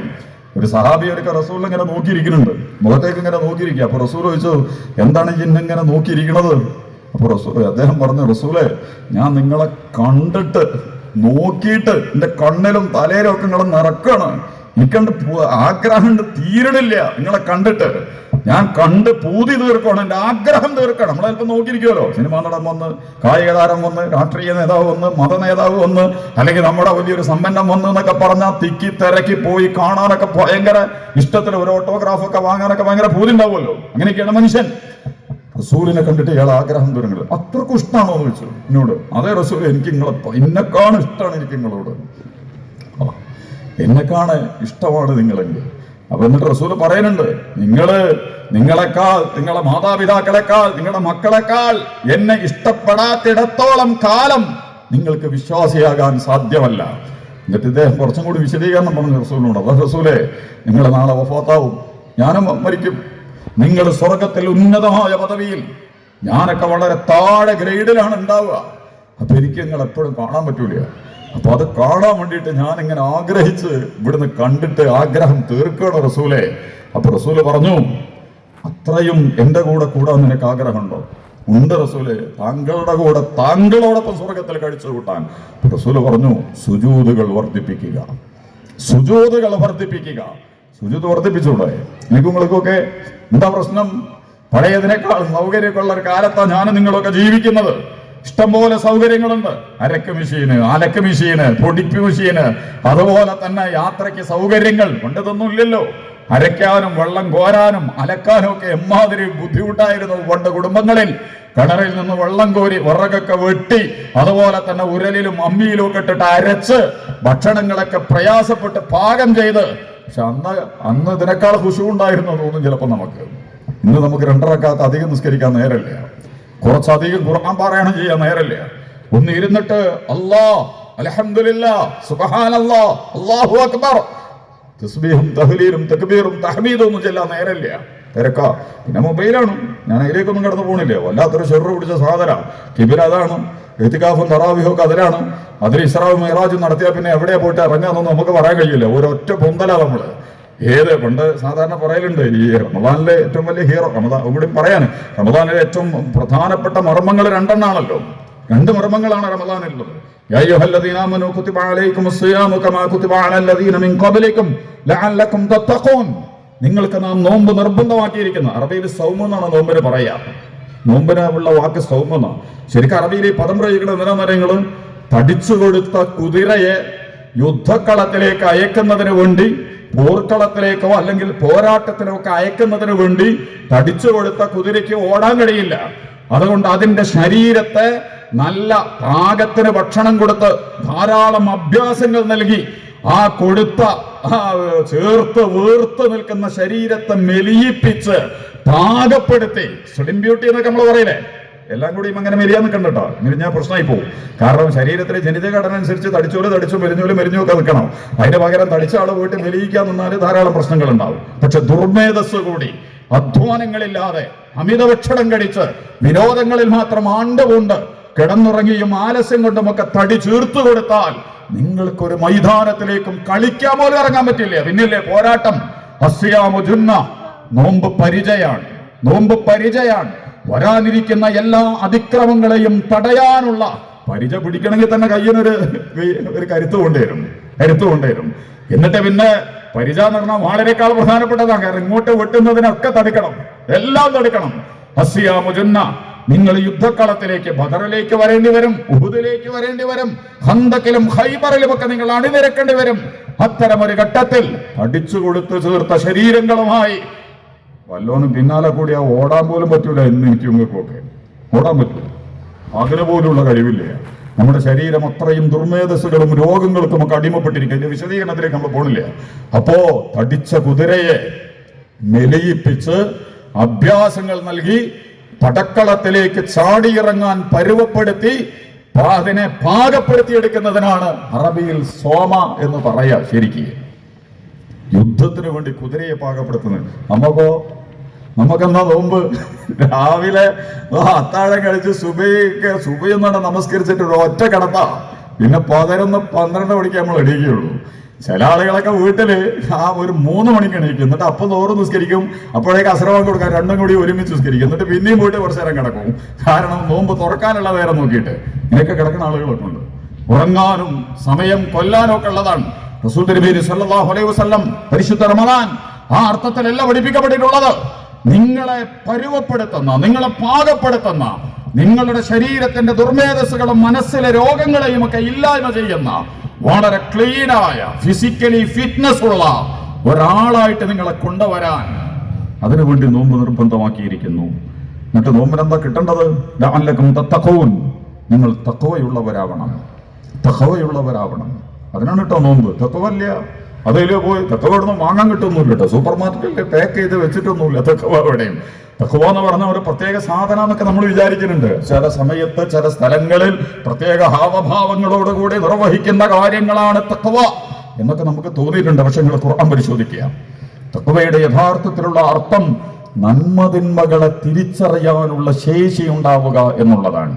വശംസി വളുഹാഹ വൽഖമരി ഇദാ തലാഹ വന്നഹാരി ഇദാ ജല്ലാഹ എന്ന് പറഞ്ഞിട്ട് വനഫ്സിൻ വമാ സവ്വാഹ, മനുഷ്യൻ അവന്റെ ശരീരം ആത്മാവ് അതിനെ ഞാനാണ് ഉണ്ടാക്കിയത്, നിങ്ങൾക്കാർക്കും അതിൽ പങ്കില്ല. സൂര്യൻ, ചന്ദ്രൻ, രാവ്, പകല്, ആകാശം, ഭൂമി, അതിനാണ് അള്ളാഹ് പറയണത്. അതൊക്കെ അള്ളാഹ് ഉണ്ടാക്കിയതാ. മതങ്ങൾ, പാർട്ടികൾ, സംഘടനകൾ, ശാസ്ത്രജ്ഞന്മാർ, ബുദ്ധിജീവികൾ, സമ്പന്നന്മാർ, ഉദ്യോഗസ്ഥന്മാർ ആരെങ്കിലും ഉണ്ടാക്കിയതല്ലേ ഈ വശംസി? സൂര്യനും അതിന്റെ പ്രകാശവും, വൽ ഖമർ ചന്ദ്രനും അതിന്റെ സഞ്ചാരവും, വന്നഹാർ പകലും അതിന്റെ വെളിച്ചവും, വല്ലൈൽ ഇരുട്ടും അതിന്റെ രാത്രിയും അതിന്റെ ഇരുട്ടും. ഇതൊന്നും നിങ്ങൾ പ്രമേയം പാസാക്കിയിട്ട് പ്രാർത്ഥിച്ചിട്ടുണ്ടാകുന്ന സാധനമല്ല. എന്നതുപോലെ വനഫ്സിൻ വമാ സവ്വാഹ, നിങ്ങളുടെ മനുഷ്യന്റെ ശരീരത്തിലെ ജീവൻ, അവന്റെ ആത്മാവ്, അവന്റെ മർമ്മം എന്ന് പറയുന്നത് അല്ലാഹുവിന്റെ സൃഷ്ടിപ്പാണ്. വനഫ്സിൻ വമാ സവ്വാഹ, നാമാണ് അതിനെ സൃഷ്ടിച്ച് ശരിപ്പെടുത്തിയത്. എന്നിട്ട് അല്ലാഹു പറയാ ഫഅൽഹമഹാ ഫുജൂറഹ വതഖ്വാഹ, ആ നഫ്സിൽ തന്നെ അല്ലാഹു എന്ത് ചെയ്തിട്ടുണ്ട്? ഫുജൂറും തഖ്വയും. അവിടെ തഖ്വയുടെ ഓപ്പോസിറ്റ് എതിരായിട്ട് പ്രയോഗിച്ചത് ഫുജൂറാണ്. ഫുജൂർ എന്ന് പറഞ്ഞാൽ പൊട്ടിത്തെറിക്കുക, വയലന്റ് ആവുക, സ്ഫോടനം നടക്കുക. ഫജറ എന്ന് പറഞ്ഞാല് തമ്മാടിത്തര, ഫാജർ എന്ന് പറഞ്ഞാൽ തമ്മാടി എന്നാണ്. അതിരുകളില്ലാതെ ക്രമം ലംഘിച്ച് മതില് പൊളിച്ച് വേലി പൊളിച്ചു ചാടുന്നവനെ കുറിച്ചാണ് ഫാജർ എന്ന് പറയുക. പൊട്ടിത്തെറിക്കുന്നവൻ, അതാണ് തമ്മാടി. എല്ലാ താന്തോന്നിത്തരവും ചെയ്യുന്നവൻ. അതിന്റെ നേരെ ഓപ്പോസിറ്റാണ് തഖ്വ. അതിരുകൾ ലംഘിക്കാതെ, മതിലുകൾ പൊളിക്കാതെ, ക്രമത്തെ പാലിച്ച് ആക്രമിക്കാതെ, അനീതിയുടെ പക്ഷത്ത് നിൽക്കാതെ, അസത്യത്തിന് കൂട്ടുപിടിക്കാതെ, അധർമ്മത്തിന്റെ കാവലാളാവാതെ, സത്യത്തിന്റെയും നീതിയുടെയും മൂല്യത്തിന്റെയും നന്മകളുടെയും സംരക്ഷകനാവുക. അതാണ് തഖ്വ. ഫഅൽഹമഹാ ഫുജൂറഹ വതഖ്വാഹ, അവന്റെ മനസ്സിൽ തഖ്വയും ഫുജൂറും ഞാൻ ഇട്ട് കൊടുത്തു. ഇത് രണ്ടുണ്ട് മനുഷ്യന്റെ മനസ്സിൽ. അത് ട്രംപിന്റെ മനസ്സിലുണ്ട്, മോഡിന്റെ മനസ്സിലുണ്ട്, മുഖ്യമന്ത്രിയുടെ മനസ്സിലൊക്കെ ഉണ്ട്, നമ്മളൊക്കെ മനസ്സിലുണ്ട്. തഖ്വയുണ്ട്, ഫുജൂറുണ്ട്. ഖദ് അഫ്ലഹ മൻ സക്കാഹ, ആ തഖ്വയുടെ ഭാഗത്തെ മനസ്സിനെ വളർത്തുന്നവൻ ആരാണോ അവൻ വിജയിച്ചിരിക്കുന്നു. അതാണ് വിജയം. ഖദ് അഫ്ലഹ മൻ തസക്ക വദകറ ഇസ്മ റബ്ബിഹി ഫസല്ല എന്നൊക്കെ വിശുദ്ധ ഖുർആൻ നന്നായിട്ട് വിശദീകരിച്ചിട്ടുണ്ട്. ശുദ്ധി മനസ്സിനാണ് വരേണ്ടത്, ഹൃദയമാണ് ശുദ്ധീകരിക്കപ്പെടേണ്ടത്. നമ്മുടെ കരളിനാണ് മാറ്റങ്ങൾ സംഭവിക്കേണ്ടത്. അതുകൊണ്ട് ഹൃദയത്തെ നിങ്ങൾ ശുദ്ധീകരിക്കുക. ഹൃദയത്തിനുണ്ടാവേണ്ട ബോധം എന്താ? നന്മയും തിന്മയും തിരിച്ചറിയുവാനുള്ള കഴിവുണ്ടാവുക. അതാണ് ഇന്ന് ഇല്ലാത്തത്. ബാക്കിയെല്ലാം ഉണ്ട്, എല്ലാ സംവിധാനമുണ്ട്. ശരിയേത്, തെറ്റേത്, ഇരുട്ടേത്, വെളിച്ചമേത്, ധർമ്മമേത്, അധർമ്മമേത്, ക്രമമേത്, അക്രമമേത്, ഇതറിയുക എന്നുള്ളതാണ് തഖ്വ. നന്മതിന്മകളെ കുറിച്ചുള്ള അവബോധം ഉണ്ടാകാൻ അല്ലാഹു സുബ്ഹാനഹു വ തആല നൽകിയിട്ടുള്ള അതിന്റെ പരിശീലന കാലഘട്ടം. നിങ്ങൾക്ക് നന്മയും തിന്മയും തിരിച്ചറിയാനുള്ള കരുത്ത് നേടിക്കൊടുക്കുന്ന, പ്രാക്ടീസ് നടക്കുന്ന, തെറ്റുകളെ തിരിച്ചറിഞ്ഞുകൊണ്ട് പ്രതിരോധിക്കാൻ നിങ്ങൾക്ക് കരുത്ത് പകരുന്ന മാസമാണ് റമദാൻ. എന്നിട്ട് പിന്നെ പറഞ്ഞു ശഹ്റു റമദാൻ അല്ലദീ ഉൻസില ഫീഹിൽ ഖുർആൻ. റമദാന്റെ ഏറ്റവും വലിയ പ്രത്യേകത എന്താ? നമ്മളിപ്പോൾ രാവിലെ മുതൽ പട്ടിണി കിടക്കുക, വൈകുന്നേരം വരെ, രാത്രി പോയിട്ട് തറാവീഹ് നിസ്കരിക്കുക. അതിലൊക്കെ പിന്നെ രസവും തമാശയൊക്കെ തോന്നുന്നുണ്ടോ? ചിലപ്പോൾ ആളുകൾ തറാവീഹൊക്കെ നിസ്കരിക്കാൻ വരുന്ന ഓന് ഇശാ ജമാഅത്ത് വലിയ പ്രശ്നമൊന്നും ഉണ്ടാവില്ല. ഇശാ പോയാൽ ഒരു പ്രശ്നമില്ല. മൂപ്പർക്ക് തറാവീഹാണ് ഏറ്റവും പ്രധാനപ്പെട്ടത്. ഇശാ ജമാഅത്തൊക്കെ നഷ്ടപ്പെട്ടു പോയിട്ടുണ്ട്. അവിടെ തറാവീഹ് പിടിക്കാൻ വേണ്ടി, തറാവീഹ് നമസ്കാരത്തിന് എന്റെ സഹോദരന്മാരെ, തറാവീഹാണ്, തറാവീഹിനേക്കാൾ പ്രധാനപ്പെട്ടത് ഇശാ ജമാഅത്താണ്, ഇശാഇന്റെ ജമാഅത്താണ്. എല്ലാ കാലത്തും ഫർദ് നമസ്കാരങ്ങൾക്ക്, സുന്നത്ത് നമസ്കാരങ്ങൾക്ക് തന്നെ വമ്പിച്ച പ്രതിഫലമാണെങ്കിൽ ഫർളുകൾക്ക് അല്ലാഹുവിന്റെ റസൂൽ കണക്ക് പോലും പറഞ്ഞിട്ടില്ല. അന അജ്സി ബിഹി, നോമ്പ് കാലത്ത് അവൻ ചെയ്യുന്ന പ്രവർത്തനങ്ങൾക്കുള്ള പ്രതിഫലം ഞാൻ കണക്കില്ലാതെ കൊടുക്കും. ഇശാന്റെ ജമാഅത്ത് ഇങ്ങനെ കുറച്ച് രാത്രി നിസ്കരിച്ച് ഇങ്ങനെയൊക്കെ പോയിട്ട് നമ്മൾ പോവാ എന്നുള്ള നമ്മൾ വിചാരിക്കല്. പിന്നെ പട്ടിണി എടുക്കുക, രാവിലെ മുതൽ വൈകുന്നേരം വരെ പട്ടിണി, ഭക്ഷണമൊന്നുമില്ല. എന്നിട്ട് കുറച്ച് മൊബൈലോ കുറച്ച് ഓതിയിട്ടോ അല്ലെങ്കിൽ കുറച്ച് പ്രാർത്ഥിച്ചിട്ടോ അങ്ങനെയൊക്കെ ഇങ്ങനെ ഇരുന്നിട്ട് ചെലവഴിച്ച് എങ്ങനെയെങ്കിലും വൈകുന്നേരം നോമ്പ് തുറക്കുന്നവരെ എത്തിക്കുക. അത് കഴിഞ്ഞാൽ പിന്നെ നേരത്തെ പറഞ്ഞ തറാവീഹും കഴിഞ്ഞ് പിന്നെ പോയിട്ട് അത്താഴം കഴിച്ചിട്ട് കിടന്നുറങ്ങുക. 5 നേരം തിന്നുന്ന 2 നേരം കൊണ്ട് തിന്നുന്ന അഭ്യാസമൊക്കെ കാണിക്കും നമ്മള്. സാധാരണ 5 നേരമൊക്കെ തിന്നുമല്ലോ ഇപ്പൊ പകല്ലേ. അതൊന്ന് നോമ്പുകാലായാൽ പിന്നെ 2 നേരം കൊണ്ട്, 5 നേരം തിന്നുന്ന സാധനം 2 നേരം കൊണ്ട് നമ്മൾ എന്ത് ചെയ്യും? വളരെ അധികം ഭക്ഷണമൊന്നും കഴിക്കാതിരിക്കാനാണ് നല്ലത് നോമ്പിന്. അതേസമയം ആരോഗ്യത്തിന് വേണ്ടി കഴിക്കുകയും ചെയ്യണം. അത്യാവശ്യം മിനറലും പ്രോട്ടീനും വൈറ്റമിനും ഒക്കെ കിട്ടുന്ന മിനിമം ലെവൽ ഫുഡുകൾ കഴിക്കുക. കുറെ കരിച്ചത്, പൊരിച്ചത്, നീണ്ടത്, വട്ടത്തിലുള്ളത്, ഉരുണ്ടത്, ചതുരത്തിലുള്ളത്, എന്നിട്ട് എല്ലാം കൂടി കഴിച്ചിട്ട് പാമ്പ്, മലമ്പാമ്പ്, മറ്റേ എന്തിനാ എരയെ വിഴുങ്ങിയതുപോലെ നമ്മൾ എന്നിട്ട് പോയി സുജൂദൊക്കെ ചെയ്യും, അല്ലാഹു അക്ബർ. നമ്മൾ വിചാരിക്കും ഇവന്റെ ഭക്തിയോട് ഇവനെ എണീക്കണില്ല അവിടെ നിന്ന്. കാരണം ഇമാം വന്നിട്ട് ഇവൻ സുജൂദിൽ തന്നെ കിടക്കുക, ഭയങ്കര ഭക്തിയിൽ അവിടെ. നമ്മളെന്താ വിചാരിക്കുക, ആൾക്ക് എണീക്കാൻ കഴിയണ്ടേ? വയറ് നിറച്ചു തിന്നിട്ടാണ് സുബഹിക്കും പോണത്, ഇശാക്കും പോണത്, തറാവീഹിനും പോണത്, എല്ലാ നമസ്കാരത്തിനും പോണത്. ഭക്ഷണമാണ് കേട്ടോ നിയന്ത്രിക്കേണ്ടത്. എല്ലാ രോഗങ്ങളുടെയും ഹെഡ് ഓഫീസാണ് ഭക്ഷണം. ഭക്ഷണത്തെ നിയന്ത്രിക്കലാണ് ആത്മനിയന്ത്രണത്തിലെ ഏറ്റവും പ്രധാനപ്പെട്ട ഭാഗങ്ങളിലൊന്ന്. റസൂൽ അതൊക്കെ വിശദീകരിച്ചിട്ടുണ്ട്. വയറിനെ മൂന്നാക്കുക, ഒന്ന് വെള്ളത്തിന്, ഒന്ന് വായുവിന്, ഒന്ന് ഭക്ഷണത്തിന്. നമ്മൾക്ക് മൂന്നും എല്ലാം, വായുവിനൊന്നും ഏതാനും സ്ഥലം കൊടുക്കൂല നമ്മൾ മൂന്നും കൂടി ചാവിട്ടി കുഴച്ച് അടിച്ച് അമർത്തി അങ്ങനെ നമ്മൾ നേരത്തെ പറഞ്ഞില്ലേ. എന്നിട്ട് തിരിഞ്ഞടക്കാൻ വയ്യ, മരം നടക്കാൻ വയ്യ, കമഴ് നടക്കാൻ വയ്യ, ഭക്ഷണം കിടന്നിട്ട് എടങ്ങാറൊക്കെ ആണെങ്കിൽ എല്ലാ പേക്കിനാവും മുഴുവൻ കാണും കിടന്നുറങ്ങിയിട്ട്. കടിക്കാൻ വരുന്നതും പിടിക്കാൻ വരുന്നതും ചാടാൻ വരുന്നതും കുഴിയിൽ വീഴുന്നതും ഒക്കെ നമ്മൾ കിനാവ് വേണമാണ്. അമിത ഭക്ഷണമാണ് ഇതിന്റെ ഏറ്റവും. കാരണം മസ്തിഷ്കത്തിന് ബ്ലഡ് കിട്ടൂല, അതോടുകൂടി മസ്തിഷ്കത്തിന്റെ സമനില തെറ്റി. അപ്പോഴാണ് പേക്കിനാവ് ധാരാളം കാണുക. അതുപോലെ തന്നെ ശരീരത്തിന് ഇപ്പോ കുറെ ധാരാളം മലപ്പുറം ജില്ലക്കാരനാണല്ലോ, മലപ്പുറത്തെ കണ്ടമാനം മരണങ്ങൾ കുഴഞ്ഞു വീഴുക. കിട്ടിയിട്ട് ഇതിനെ കൊണ്ടുപോയിട്ട് പരിശോധിക്കുമ്പോൾ പ്രശ്നം എന്താണെന്ന് വെച്ചാൽ, രാത്രി 12 മണിക്കും 1 മണിക്കും ഒക്കെ കൊടിമന്തി, മുതഹൂത്ത്, പേര് കേട്ടാ തോന്നുന്നത് എന്തോ സ്വർഗത്തുനിന്ന് നേരം കെട്ടി ഇറക്കി കൊടുത്ത സാധനമാണെന്ന്. അത്രയും മനോഹരമായ കുറെ സാധനങ്ങളുണ്ട്. 12 മണിക്കും 1 മണിക്കും ഒക്കെ പോയിട്ട് ഈ ഭക്ഷണം കഴിക്കുകയാണ്, എന്നിട്ട് വന്നിട്ട് കിടന്നുറങ്ങുകയാണ്. ഉറക്കം സുഭാത്ത, നിങ്ങൾക്ക് വിശ്രമമാണ് ഉറക്ക്. നമ്മക്ക് വിശ്രമം നമ്മൾ ശരീരത്തിന് മൊത്തം വിശ്രമം കിട്ടണോ? 12 മണിക്ക് 1 മണിക്ക് ഭക്ഷണം കഴിച്ചാൽ ആമാശയത്തിന് വിശ്രമല്ല, വൻകുടലിനും ചെറുകുടലിനും ഒന്നും വിശ്രമല്ല, ഹൃദയത്തിന് വിശ്രമല്ല, മസ്തിഷ്കത്തിലേക്ക് ബ്ലഡ് പോകൂല. കാരണം ഇതിനെ ദഹിപ്പിക്കാൻ വേണ്ടിയിട്ട് കടന്നിട്ട് പെടാപ്പാട് വിടുകയാണ് ശരീരം. അതുകൊണ്ടാണ് നേരത്തെ ഭക്ഷണം കഴിക്കണം എന്നൊക്കെ പറയണത്. ഇശാ ഭക്ഷണത്തിന് അഷാ എന്നാണ് അറബിയിൽ പറയാ. എന്ന് പറഞ്ഞാൽ ഇശാന്റെ മുമ്പ് ഭക്ഷണം കഴിക്കണം എന്നാ. ഇതൊന്നും ഒരു സുന്നത്തും കേട്ടോ. സുന്നത്തൊക്കെ കയ്യിട്ടും മുന്നൂത്തുമലും പറഞ്ഞിട്ട് കളിക്കുക നമ്മള്. ആരോഗ്യ രംഗത്ത് റസൂലിന്റെ സുന്നത്തെടുക്കാൻ വല്ലാതെ ഒന്നും നമ്മള് മെനക്കെടില്ല.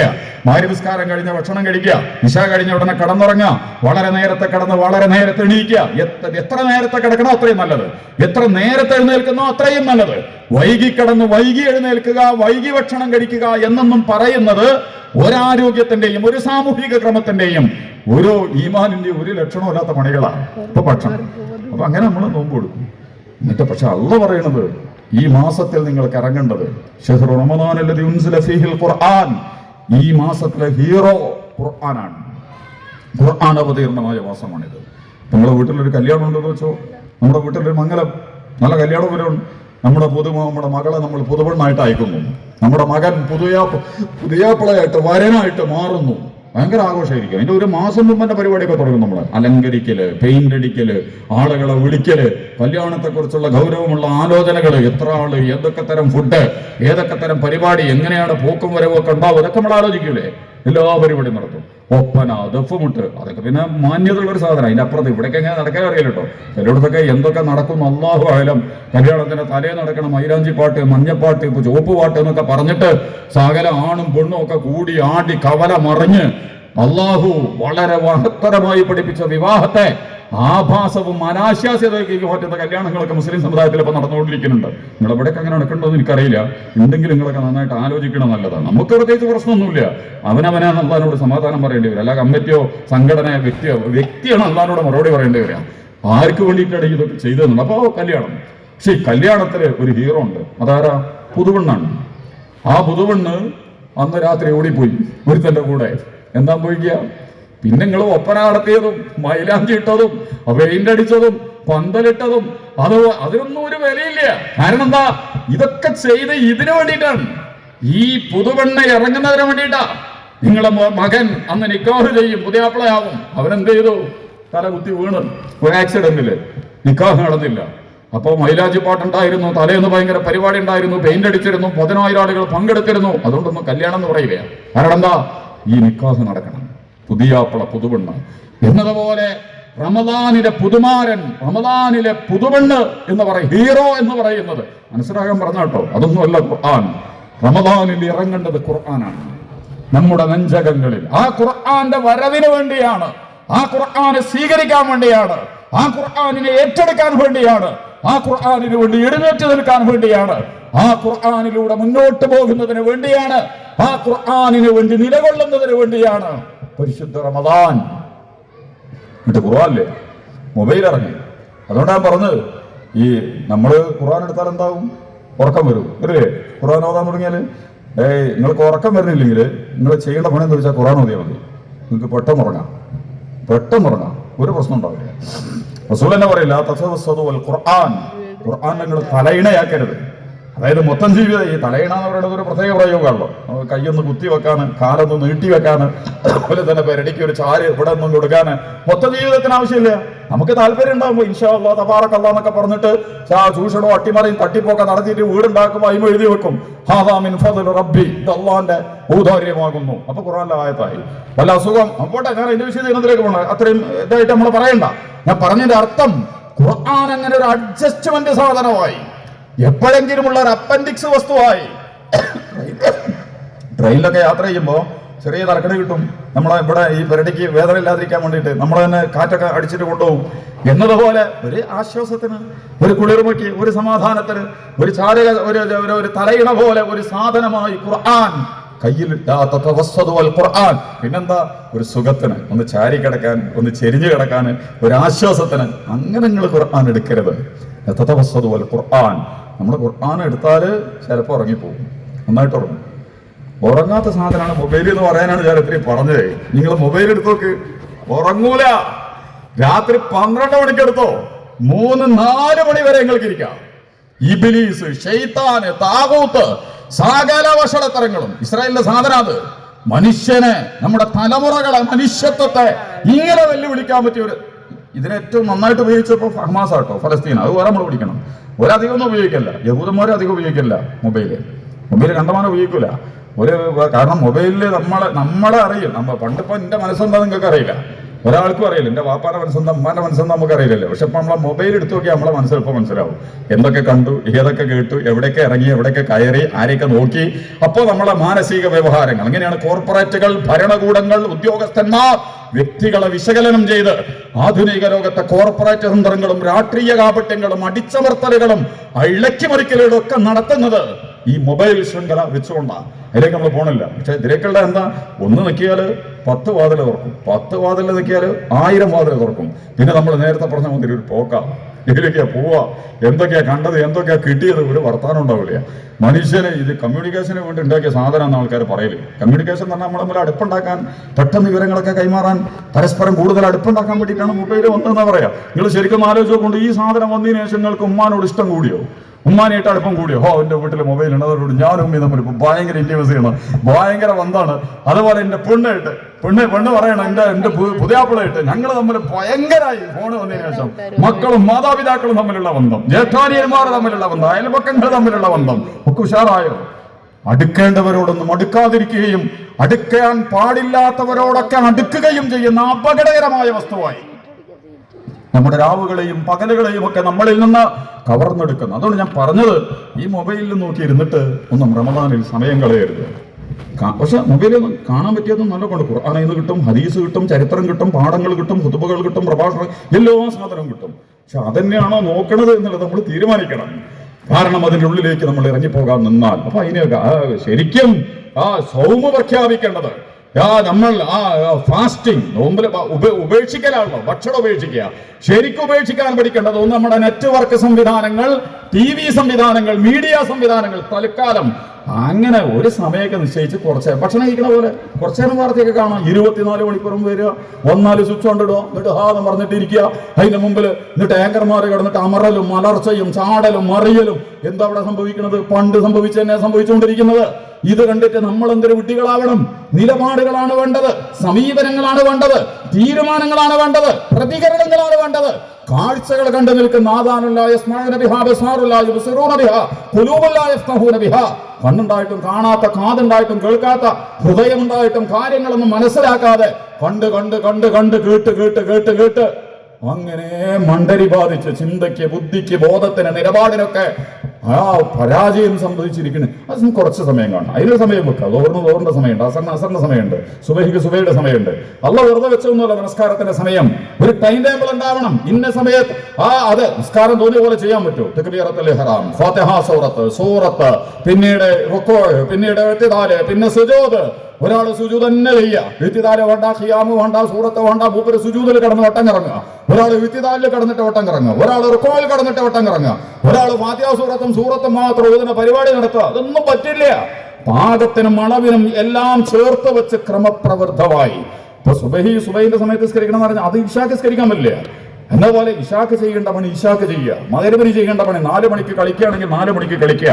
4 മണിക്ക് കളിക്കേണ്ട പോയിട്ട് 12 മണിക്ക് കളിക്കാൻ പോകരുത്.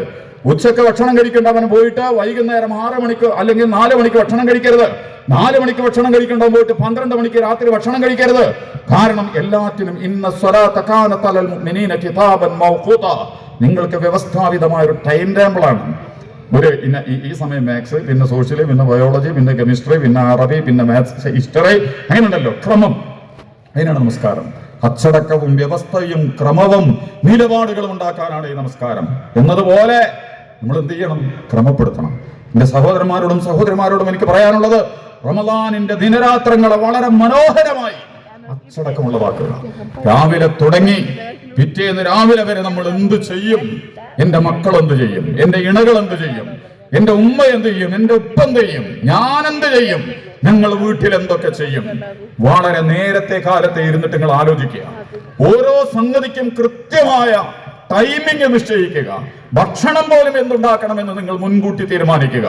നാടോടുമ്പോൾ നടുവയോടി എല്ലാ കഴിച്ച് എല്ലാ സമയവും നേരത്തെ പറഞ്ഞ പോലെ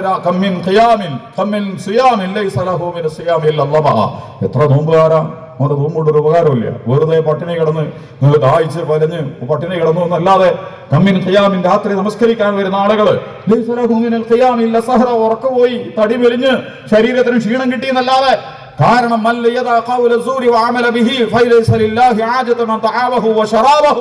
ഒരാൾ നോമ്പെടുക്കുക, എന്നിട്ട് രാവിലെ മുതൽ വൈകുന്നേരം വരെ പട്ടിണി കിടക്കുക, എല്ലാം അങ്ങോട്ട് രാത്രി വന്നിട്ട് നിസ്കരിക്കുക. പക്ഷേ എല്ലാ ദുഷിപ്പും എല്ലാ നെറികേടുകളും എല്ലാ വൃത്തികേടുകളും അങ്ങനെ ചെയ്തുകൊണ്ടിരിക്കുന്നുണ്ട്. എന്താ ദുഷിച്ച വാക്കുകളും ദുഷിച്ച പ്രവർത്തനങ്ങളും. പലിശുണ്ട്, കൈക്കൂലുണ്ട്, കള്ളക്കച്ചവടമുണ്ട്, അഴിമതിയുണ്ട്, കൂട്ടിക്കൊടുപ്പുണ്ട്, എല്ലാ വേണ്ടാതീരങ്ങളും അങ്ങനെ തന്നെ അവൻ തുടർന്നുകൊണ്ടിരിക്കുന്നു. പിന്നെന്ത് നോമ്പ്? ഈ നോമ്പത്തിനാ. അതുകൊണ്ട് നോമ്പെന്ന് ഞാൻ പറഞ്ഞ നോമ്പിന് നിങ്ങൾ കൃത്യമായിട്ട് ടൈം ടേബിൾ ചെയ്യുക. ഉമ്മാരോടും പെങ്ങന്മാരോടും ഒക്കെ എനിക്ക് പറയാനുള്ളത്, നിങ്ങളെ വീട്ടിൽ ആണുങ്ങളും പെണ്ണുങ്ങളും എല്ലാവരും കൂടി ഇരുന്നിട്ട് ആലോചിക്കുക. നമ്മുടെ ഈ പ്രാവശ്യത്തെ നോമ്പിന് ഖുർആനിൽ നിന്ന് എത്ര ഓതും, ഏതൊക്കെ നമ്മൾ പഠിക്കും, എന്തൊക്കെ ഇബാദത്തുകൾ നമ്മൾ എങ്ങനെയൊക്കെ ചെയ്യും, എത്ര പൈസ നമ്മൾ ദാനം ചെയ്യും, ഏതൊക്കെ അമല സ്വാലിഹാത്തുകൾ നമ്മൾ അനുഷ്ഠിക്കും, ആരോടൊക്കെയുള്ള പ്രശ്നങ്ങൾ നമ്മൾ പരിഹരിക്കും, നമ്മുടെ സ്വഭാവത്തിലെ ഏറ്റവും ഹീനമായ ഏതെങ്കിലും. അതെല്ലാവരോടും പറയാൻ പറ്റില്ല. എന്റെ മനസ്സ് നിങ്ങൾക്ക് അറിയില്ലല്ലോ, ഞാനെന്താ നിങ്ങൾക്ക് അറിയില്ലല്ലോ, എന്റെ പെണ്ണിന് പോലും അറിയില്ലുണ്ടാവില്ല. പെണ്ണുങ്ങൾക്ക് പോലും ഇനി മൊബൈലിനായിരിക്കും കുറച്ചും കൂടെ ഒക്കെ അറിയാം. കാരണം നമ്മൾ നേരത്തെ പറഞ്ഞ മാതിരി മൊബൈൽ കുറച്ചും കൂടി സ്വകാര്യമാണ്. ഇപ്പൊ ഒരു ഫാദറിന്റെ പ്രസംഗം ഉണ്ടായിരുന്നു. നല്ല മൊബൈൽ ഏതാന്ന് വെച്ചാല് പുതിയാപ്പിളിന്റെ മൊബൈല് പുതിയണ്ണിനെ നോക്കാൻ പറ്റണം, പുതിയണ്ണിന്റെ മൊബൈല് പുതിയാപ്പിൾക്ക് നോക്കാൻ പറ്റണം, വാപ്പാന്റെ മൊബൈല് ഉമ്മാക്ക് നോക്കാൻ പറ്റണം, ഉമ്മാന്റെ മൊബൈല് വാപ്പാക്ക് നോക്കാൻ പറ്റണം, മക്കളെ മൊബൈല് ഉപ്പാക്കും ഉമ്മാക്ക് നോക്കാൻ പറ്റണം, ഉപ്പാക്കും ഉമ്മാക്കിന്റെ മൊബൈല് മക്കൾക്ക് നോക്കാൻ പറ്റണം. അത് നല്ല മൊബൈലായിരിക്കും. അടച്ചു കൂട്ടി ബന്ധവസാക്കിയ മൊബൈൽ ഉണ്ടല്ലോ, അത് കുറച്ച് പ്രശ്നക്കാരനാണ്. എവിടെയൊക്കെ പോകുന്നു, എന്തിലൊക്കെ ഇറങ്ങുന്നു, എവിടെയൊക്കെ കറങ്ങുന്നു, എന്തിലൂടെയൊക്കെ അവൻ രാസഞ്ചാരം നടത്തുന്നു നമുക്കറിയില്ല. നല്ല മൊബൈൽ. പക്ഷേ ഈ മൊബൈൽ നോക്കിയാൽ നമ്മൾ എന്താണെന്ന് അറിയാം. ചെന്നാലും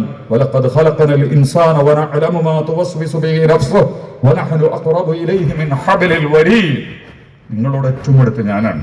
അല്ലാണല്ലോ നമ്മുടെ തൊട്ടടുത്തുണ്ട്. നമ്മുടെ എല്ലാ പ്രവർത്തനങ്ങളും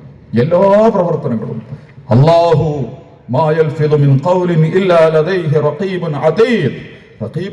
രേഖപ്പെടുത്തപ്പെടാതെ CCTV പലയിടത്തും CCTV ഉള്ള സകല സ്ഥലത്തും CCTV ആണ്.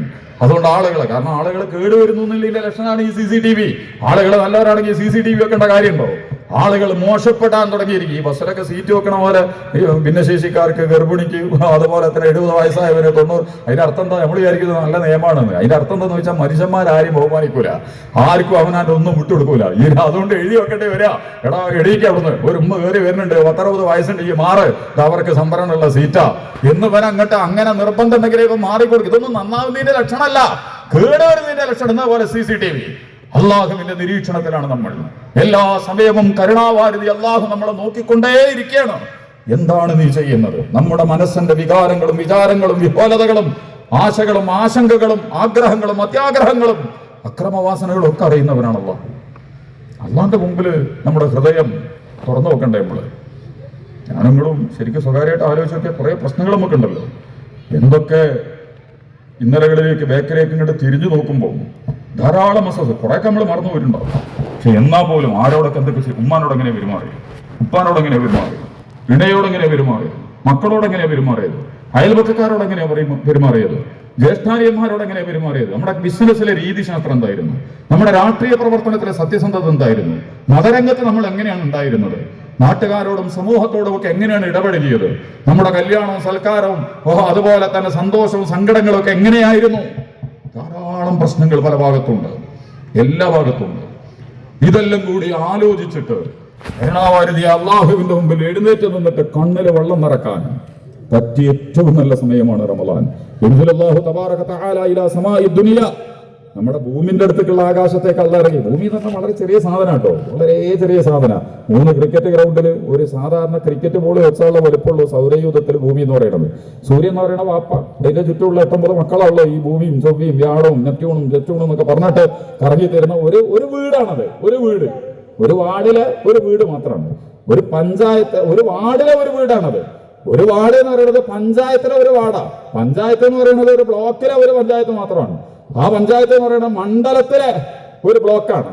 മണ്ഡലം എന്ന് പറയുന്നത് കേരളത്തിലെ ഒരു മണ്ഡലം മാത്രമാണ്. ആ കേരളം എന്ന് പറയുന്നത് ഇന്ത്യയിലെ ഒരു സംസ്ഥാനം മാത്രമാണ്. ഇന്ത്യ എന്ന് പറയുന്നത് ഏഷ്യയിലെ ഒരു രാഷ്ട്രമാണ്. ഏഷ്യ എന്ന് പറയുന്നത് ഭൂമിയിലെ ഒരു ഭൂഖണ്ഡം മാത്രമാണ്. ഭൂമി എന്ന് പറയുന്നതോ വളരെ നിസ്സാരം. അള്ളാന്റെ അടുത്ത് ഒരു വില ഈ ഭൂമിക്കില്ല.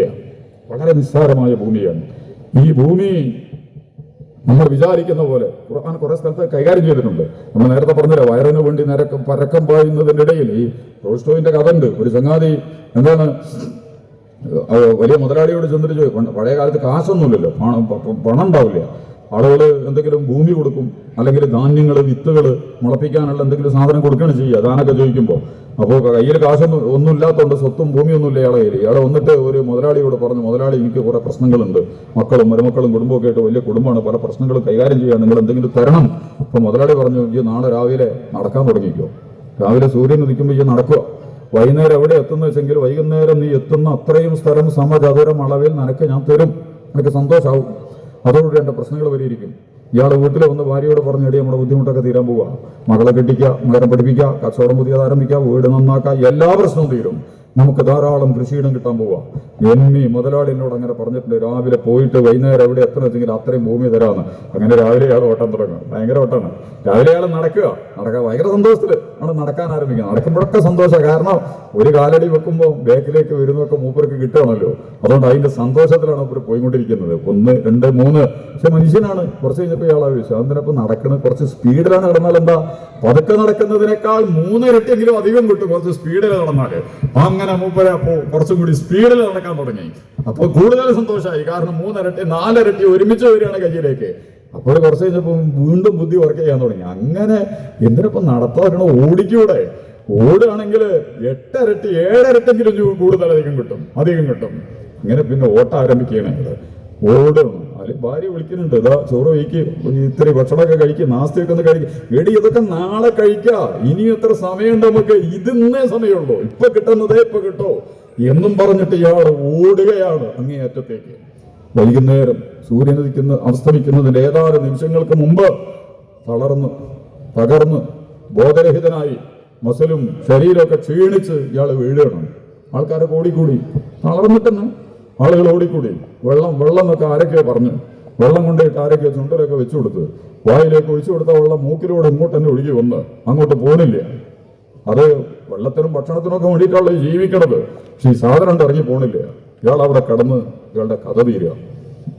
അതിന് ജന്മി വന്ന് ആളുകളൊക്കെ ആക്സിഡന്റ് ഒക്കെ പറ്റി നമ്മളൊക്കെ കൂടുമല്ലോ. എന്നതുപോലെ ജന്മി വന്ന് ഇത് സലീം മുമ്പാട്, ഇയാൾ ഇന്നലെ അവിടെ നിന്ന് ഇങ്ങോട്ട് പോകുന്നതാണല്ലോ, ഞാൻ പറഞ്ഞയച്ചതാണല്ലോ, ഇയാളിപ്പോ എന്താ ഇവിടെ വീണ് കിടക്കണം, എന്താ ഇയാൾക്ക് പറ്റിയത്? അത് വീണ് പോയിരിക്കുന്നു, ഇനിയിപ്പോ എന്താ ഞാൻ ഇയാൾക്ക് കൊടുക്കേണ്ടത്? ഇയാൾക്ക് എന്താണ് കൊടുക്കേണ്ടത്? ആരാ പറഞ്ഞു 6 അടി മണ്ണ് വേണം. ഇവിടെ ഉണ്ടാവുമല്ലോ കബ്രസ്ഥാനം അല്ലേ, നമ്മുടെ ചുറ്റുവട്ടത്തിൽ ഇവിടെ തന്നെ ഉണ്ടാവും. ഇവിടെ കബ്രസ്ഥാനം ചിലപ്പോൾ ദൂരത്തായിരിക്കും. 6 അടി മണ്ണ് വേണം. ജന്മി പറഞ്ഞു, അതിന് ഇങ്ങനെയൊക്കെ ഓടേണ്ട കാര്യമുണ്ടോ? 6 അടി മണ്ണിന് ഇത്ര ഇടങ്ങേറായിട്ട് നീ എന്തിനാണോ പരക്കം പായേണ്ട കാര്യം? എന്തിനാണ് ഇങ്ങനെ ഓടുന്നത്? അപ്പോ മനുഷ്യന് പായുമാണ്, അവന് തൃപ്തി വരുന്നില്ല. എന്താണ് വലോ അന്ന ഇബ്നു ആദമ വാദിയൻ ഉഅതിയ വാദിയൻ മിൻ ദഹബിൻ അഹബ്ബ ഇലൈഹി സാനിയൻ വലോ അന്ന ഉഅതിയ സാനിയൻ അഹബ്ബ ഇലൈഹി സാനിസൻ. സ്വർണ്ണത്തിന്റെ ഒരു മല തന്നെ അവന് കൊടുത്താലും രണ്ടാമത്തെ ഒന്നുകൂടി അവൻ ആഗ്രഹിക്കും. പഠിച്ചോണം, അങ്ങനത്തെ ഒന്നും കൂടി ഉണ്ടെങ്കിൽ വളരെ നന്നായിരുന്നു. രണ്ടാമത്തെ കൂടി അല്ല അഹബ്ബ ഇലൈഹി സാലിസൻ, മൂന്നാമത്തത് കിട്ടാൻ അവൻ ആഗ്രഹിക്കും. മണ്ണിലേക്ക് കൊണ്ടുപോയി വെച്ചാലല്ലാതെ ഇവന്റെ ആഗ്രഹങ്ങൾ തീരില്ല. ആഗ്രഹങ്ങളുടെ മേലെ ആധുനിക ഭരണകൂടങ്ങളും ഉദ്യോഗസ്ഥന്മാരും അതുപോലെ തന്നെ സമ്പന്നന്മാരും വലിയ വലിയ കെങ്കേമന്മാരും ഒക്കെ ദുനിയാവിനെ കൈപ്പിടിയിലെടുക്കാൻ ഓടിക്കൊണ്ടിരിക്കുകയാണ്. ഈ ദുനിയാവിന് അന്ന് ഒരു വിലയും കൊടുത്തിട്ടില്ല. അല്ല പറഞ്ഞത്, നിങ്ങള് കടലില്ല, അറബിക്കടലിൽ പോവുക, എന്നിട്ട് ആ കടൽ നമ്മളെ പറവൂരോ ബീച്ചിലോ ഒക്കെ പോയിട്ട് ഒന്ന് കടലിൽ ഇങ്ങനെ വിരല്, ഈ ചൂണ്ട വിരല് ആ വെള്ളത്തിലേക്ക് തിരമാലകൾ വരുമ്പോ ഇങ്ങനെ വെച്ചു കൊടുക്കുക. അപ്പൊ ഒരു തുള്ളി വെള്ളം ഇവിടെ ഇങ്ങനെ വരും ഈ ചൂണ്ട വിരലിന്റെ അറ്റത്ത്. അല്ലാഹുവിന്റെ റസൂല് പറഞ്ഞു, അതാണ് ഭൂമി. ഈ പ്രപഞ്ചത്തിൽ ഭൂമിയുടെ സ്ഥാനം അതാ. വലിയ മഹാസമുദ്രത്തിൽ നിങ്ങളുടെ വിരലിൽ വരുന്ന ഒരു തുള്ളി വെള്ളത്തിന്റെ വില പോലും ഈ മഹാപ്രപഞ്ചത്തിൽ ഈ ഭൂമിക്കില്ല. അത്രയും നിസ്സാരമാണ് ഈ ഭൂമി. ആ നിസ്സാരമായ ഭൂമി ഇപ്പം മാഞ്ഞാലി പഞ്ചായത്തിലേക്ക് അബൂബക്കർ സിദ്ദീഖ് റളിയല്ലാഹു അൻഹു വരുന്നു, ഉമർ ഇബ്നുൽ ഖത്താബ് റളിയല്ലാഹു അൻഹു വരുന്നു. നമുക്ക് സന്തോഷം ഉണ്ടാവില്ലേ? മമ്മൂട്ടി മോഹൻലാലൊന്നും ഇരുന്നാൽ സന്തോഷം ഉണ്ടാവുന്നൊക്കെ പറയുന്നവരുണ്ട്. അതുകൊണ്ട് ഇതിന്റെ സന്തോഷം ഉണ്ടാവുന്നില്ല, വേറെ ചർച്ചാ വിഷയം. ആര് വന്നാലും നമുക്ക് സന്തോഷം ഉണ്ടാവും. ആ അല്ലാഹു യൻസിലുല്ലാഹു തബാറക തആല ഇലാ സമാഇ ദുനിയ, ഈ നിസ്സാരമായ ഭൂമിയുടെ അടുത്തേക്ക് അല്ലാഹു സുബ്ഹാനഹു വ തആല ഇറങ്ങി വരുന്നു. ഈ മഹാപ്രപഞ്ചത്തിന്റെ അധികാര മണ്ഡലങ്ങളെ മുഴുവൻ നിയന്ത്രിക്കുന്ന കരുണാവാരിധിയായ അല്ലാഹ് റമദാനിലെ രാത്രികളിൽ നമ്മുടെ വീട്ടിന്റെ അടുത്തേക്ക് വരുന്ന പോലെ ഭൂമി എന്ന് പറയുന്ന ഈ ചെറിയ ഒരു തുള്ളി വെള്ളത്തിന്റെ, ഒരു കൊതുകിന്റെ ചിറകിന്റെ വലുപ്പം പോലും ഈ മഹാപ്രപഞ്ചത്തിലില്ലാത്ത ഇതിന്റെ അടുത്തേക്ക് റസൂല് പറഞ്ഞു. അപ്പൊ നിങ്ങളൊക്കെ എന്ത് ചെയ്യായിരിക്കും? അല്ലാഹ് ഇറങ്ങി വന്നിങ്ങനെ നോക്കുമ്പോ മലക്കുകളും അല്ലാഹുവും വന്ന് രാത്രിയിൽ ഇശായുടെയും സുബഹിയുടെയും മുമ്പിൽ ഇടയിലുള്ള ഒരു സമയത്ത് ആകാശ ലോകത്ത് വന്ന് നിങ്ങളെ നിരീക്ഷിക്കുമ്പോൾ നമ്മൾ എന്ത് ചെയ്യായിരിക്കും? സുഖമായിട്ട് കടന്നുറങ്ങോ? ഇശാസ്കാരം കഴിഞ്ഞ് കടന്ന് അങ്ങനെ കൂർക്കം വലിച്ചുറങ്ങണം. ഇനി 10 5 മണിക്ക് 4:30 എപ്പോഴാണ് അതിന്റെ തൊട്ട് മുമ്പ് വെച്ചെങ്കിൽ ആ സമയത്ത് എണീക്കാൻ വേണ്ടി ക്ലോക്കം വെച്ചിട്ട് പേര് ഉറക്കത്തിലാണ്. അല്ലാഹുവിന്റെ റസൂല് പറഞ്ഞു, നിങ്ങൾ നിങ്ങളെ പ്രദർശിപ്പിക്കുവിൻ, നിങ്ങൾ നിങ്ങളെ പ്രകടിപ്പിക്കുവിൻ. കാരണം അല്ലാഹു കാണട്ടെ, നിങ്ങളെ കൊണ്ട് സന്തോഷം കൊള്ളട്ടെ. കരുണാവാരിധിയായ അല്ലാഹു എന്റെ അടിയാറുകൾ എനിക്ക് വേണ്ടി ഉറക്കം വിളിച്ച് എഴുന്നേറ്റ് നിന്ന് തൗബയും ഇസ്തിഗ്ഫാറും സ്തോത്രങ്ങളും കീർത്തനങ്ങളും ഒക്കെയായി സുജൂദിലും റുകൂഇലും ഒക്കെയായി സമയം ചെലവഴിക്കുന്നത് നീ കണ്ടില്ലേ ജിബ്രീൽ എന്ന് ജിബ്രീൽ അലൈഹിസ്സലാത്തു വസ്സലാമിനോട് മുഖറബീങ്ങളായ മലക്കുകളോട് കരുണാവാരിധിയായ അല്ലാഹു പറയും. സലീം നമസ്കരിക്കുന്നു, ജബ്ബാർ സാഹിബ് നമസ്കരിക്കുന്നു, അദ്ദേഹത്തിന്റെ മക്കൾ നമസ്കരിക്കുന്നു, അദ്ദേഹത്തിന്റെ വീട്ടുകാരെത്തി നമസ്കരിക്കുന്നു, അവിടുത്തെ പേരക്കുട്ടികൾ നമസ്കാരത്തിലാണ്, പ്രാർത്ഥനയിലാണ്, കീർത്തനത്തിലാണ്, പാരായണത്തിലാണ്, തൗബയിലും ഇസ്തിഗ്ഫാറിലും ഒക്കെയാണ്. അതിലല്ലേ കാണേണ്ടത്? കൈ രണ്ടും കാലിനിടയിൽ പൂട്ടിവെച്ച് കിടന്നുറങ്ങി കൂർക്കം വലിച്ച് പിറ്റേന്നേക്ക് വീണ്ടും വയറ് വീർപ്പിച്ച് ഭക്ഷണം കഴിക്കാൻ അത്താഴത്തിന് എഴുന്നേൽക്കുന്നതിന് പകരം ആ ഒരു സമയം ശാസ്കാരൊക്കെ കഴിഞ്ഞ് തറാവിയും കഴിഞ്ഞ് കടന്നുപോയാലും വീണ്ടും നല്ല സമയമാണ്. ഞാൻ കൂടി പറഞ്ഞ് അവസാനിപ്പിക്കുകയാണ്. എടീച്ചാൽ അള്ളാഹുവിന്റെ മുമ്പിൽ കണ്ണിന് വെള്ളം നിറച്ച് നമുക്ക് പറയാലോ, ധാരാളം പ്രശ്നങ്ങളില്ലേ എനിക്കും നിങ്ങൾക്കൊക്കെ. എന്തൊക്കെ ബുദ്ധിമുട്ടുണ്ട്? വീട്ടിലെ പ്രശ്നമില്ലേ നിങ്ങൾക്ക്? കുട്ടിക്ക് സുഖമല്ല, ഉമ്മാക്ക് സുഖമില്ല, ഉപ്പാന്റെ ബിസിനസ് പൊളിഞ്ഞു, മകന്റെ ഒന്നും ശരിയായിട്ടില്ല, മകളെ കല്യാണം അങ്ങനെ കിടക്കുകയാണ്, അങ്ങനെ വെന്ത് നീറി പുകഞ്ഞ് പൊള്ളി കിടക്കുകയാണ് പലരും. ഈ കാണുന്ന മഞ്ചൊന്നുമല്ല പലതിനും ഉള്ളിലിങ്ങനെ. പക്ഷെ ഇപ്പൊ പഴയ കാലം പോലെ ആരോട് നമ്മൾ പറയില്ല. സ്വന്തം പ്രഷർ കുക്കർ മാതിരി ഇതിൻ്റെ ഉള്ളിൽ തന്നെ അടച്ചു വെച്ച് തിളച്ച് മറിഞ്ഞ് വെന്ത് കിടക്കുകയാണ് ഞാനുങ്ങളൊക്കെ. ഇതൊക്കെ ഒന്ന് ഇറക്കി വെക്കേണ്ട എവിടെയെങ്കിലും കരുണാവാരി അല്ലാഹുവിന്റെ മുമ്പിൽ ചെല്ല് പടച്ചവന്റെ മുമ്പിലേക്ക്. നിങ്ങൾക്ക് കരയുണ്ടേ? നമ്മളാ കുട്ടികളെ മുമ്പിൽ ഉമ്മാക്ക് അറിയാൻ പറ്റും. എപ്പോഴെങ്കിലുമൊക്കെ ഒന്ന് കരയാം. എവിടെ ഇരുന്ന് കരഞ്ഞുകൊണ്ടേ ഇരുന്ന് ഇതെന്ത് ഉമ്മയാന്ന് പറയും കുട്ടികൾ. ഉമ്മാക്ക് എപ്പോഴും കരച്ചിലും പിടിച്ചിലുള്ള പണിയെന്ന് പറയും. വാപ്പാക്ക് തീരെ കരയാൻ പറ്റില്ല. നിങ്ങൾക്ക് അമ്മക്കൊക്കെ തീരെ കരയാൻ പറ്റും. ആരെങ്കിലും നമ്മൾ കരയാൻ പറ്റും. സ്ട്രെസ്, ഭയങ്കര സമ്മർദ്ദങ്ങൾ, നിറഞ്ഞ് പുകഞ്ഞ് വീർത്ത് നിൽക്കണം നമ്മള്. അതിന് പകരം രാത്രി അല്ലാഹ് നമ്മൾ എണീച്ചിരിക്കുക. കരുണാവാരിധിയായ റബ്ബേ, പാവാണ് ഞാൻ, സാധുവാണ്, ധാരാളം പറ്റിയിട്ടുണ്ട്, വീണുപോയിട്ടുണ്ട്, പറ്റിപ്പോയിട്ടുണ്ട്, പതറിപ്പോയിട്ടുണ്ട്, എല്ലാ കുഴിയിലും ചെളിയിലും ഞാൻ വീണിട്ടുണ്ട്.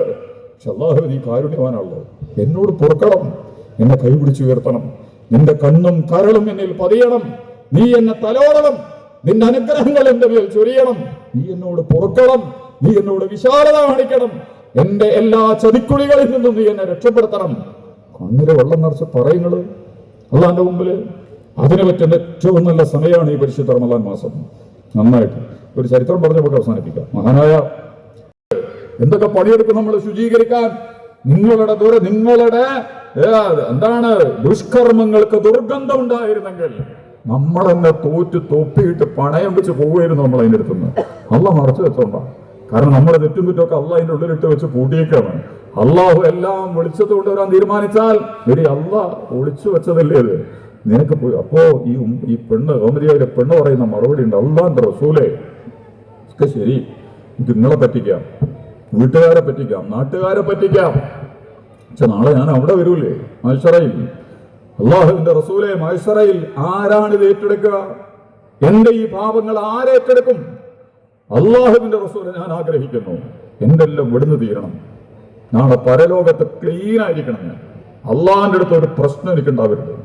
വളരെ നിഷ്കളങ്കമായി പാപരഹിതയായി പശ്ചാത്താപയും തൗബയും ഇസ്തിഗ്ഫാറും നിർവഹിച്ച് എല്ലാം ക്ലീൻ ചെയ്ത് ഞാൻ അള്ളാഹിന്റെ അടുത്ത് എത്തിയിട്ടുണ്ടെന്ന് എനിക്ക് ഉറപ്പിക്കാൻ കഴിയണം. അതുകൊണ്ട് നിങ്ങൾ ചെയ്യണം റസൂലെ.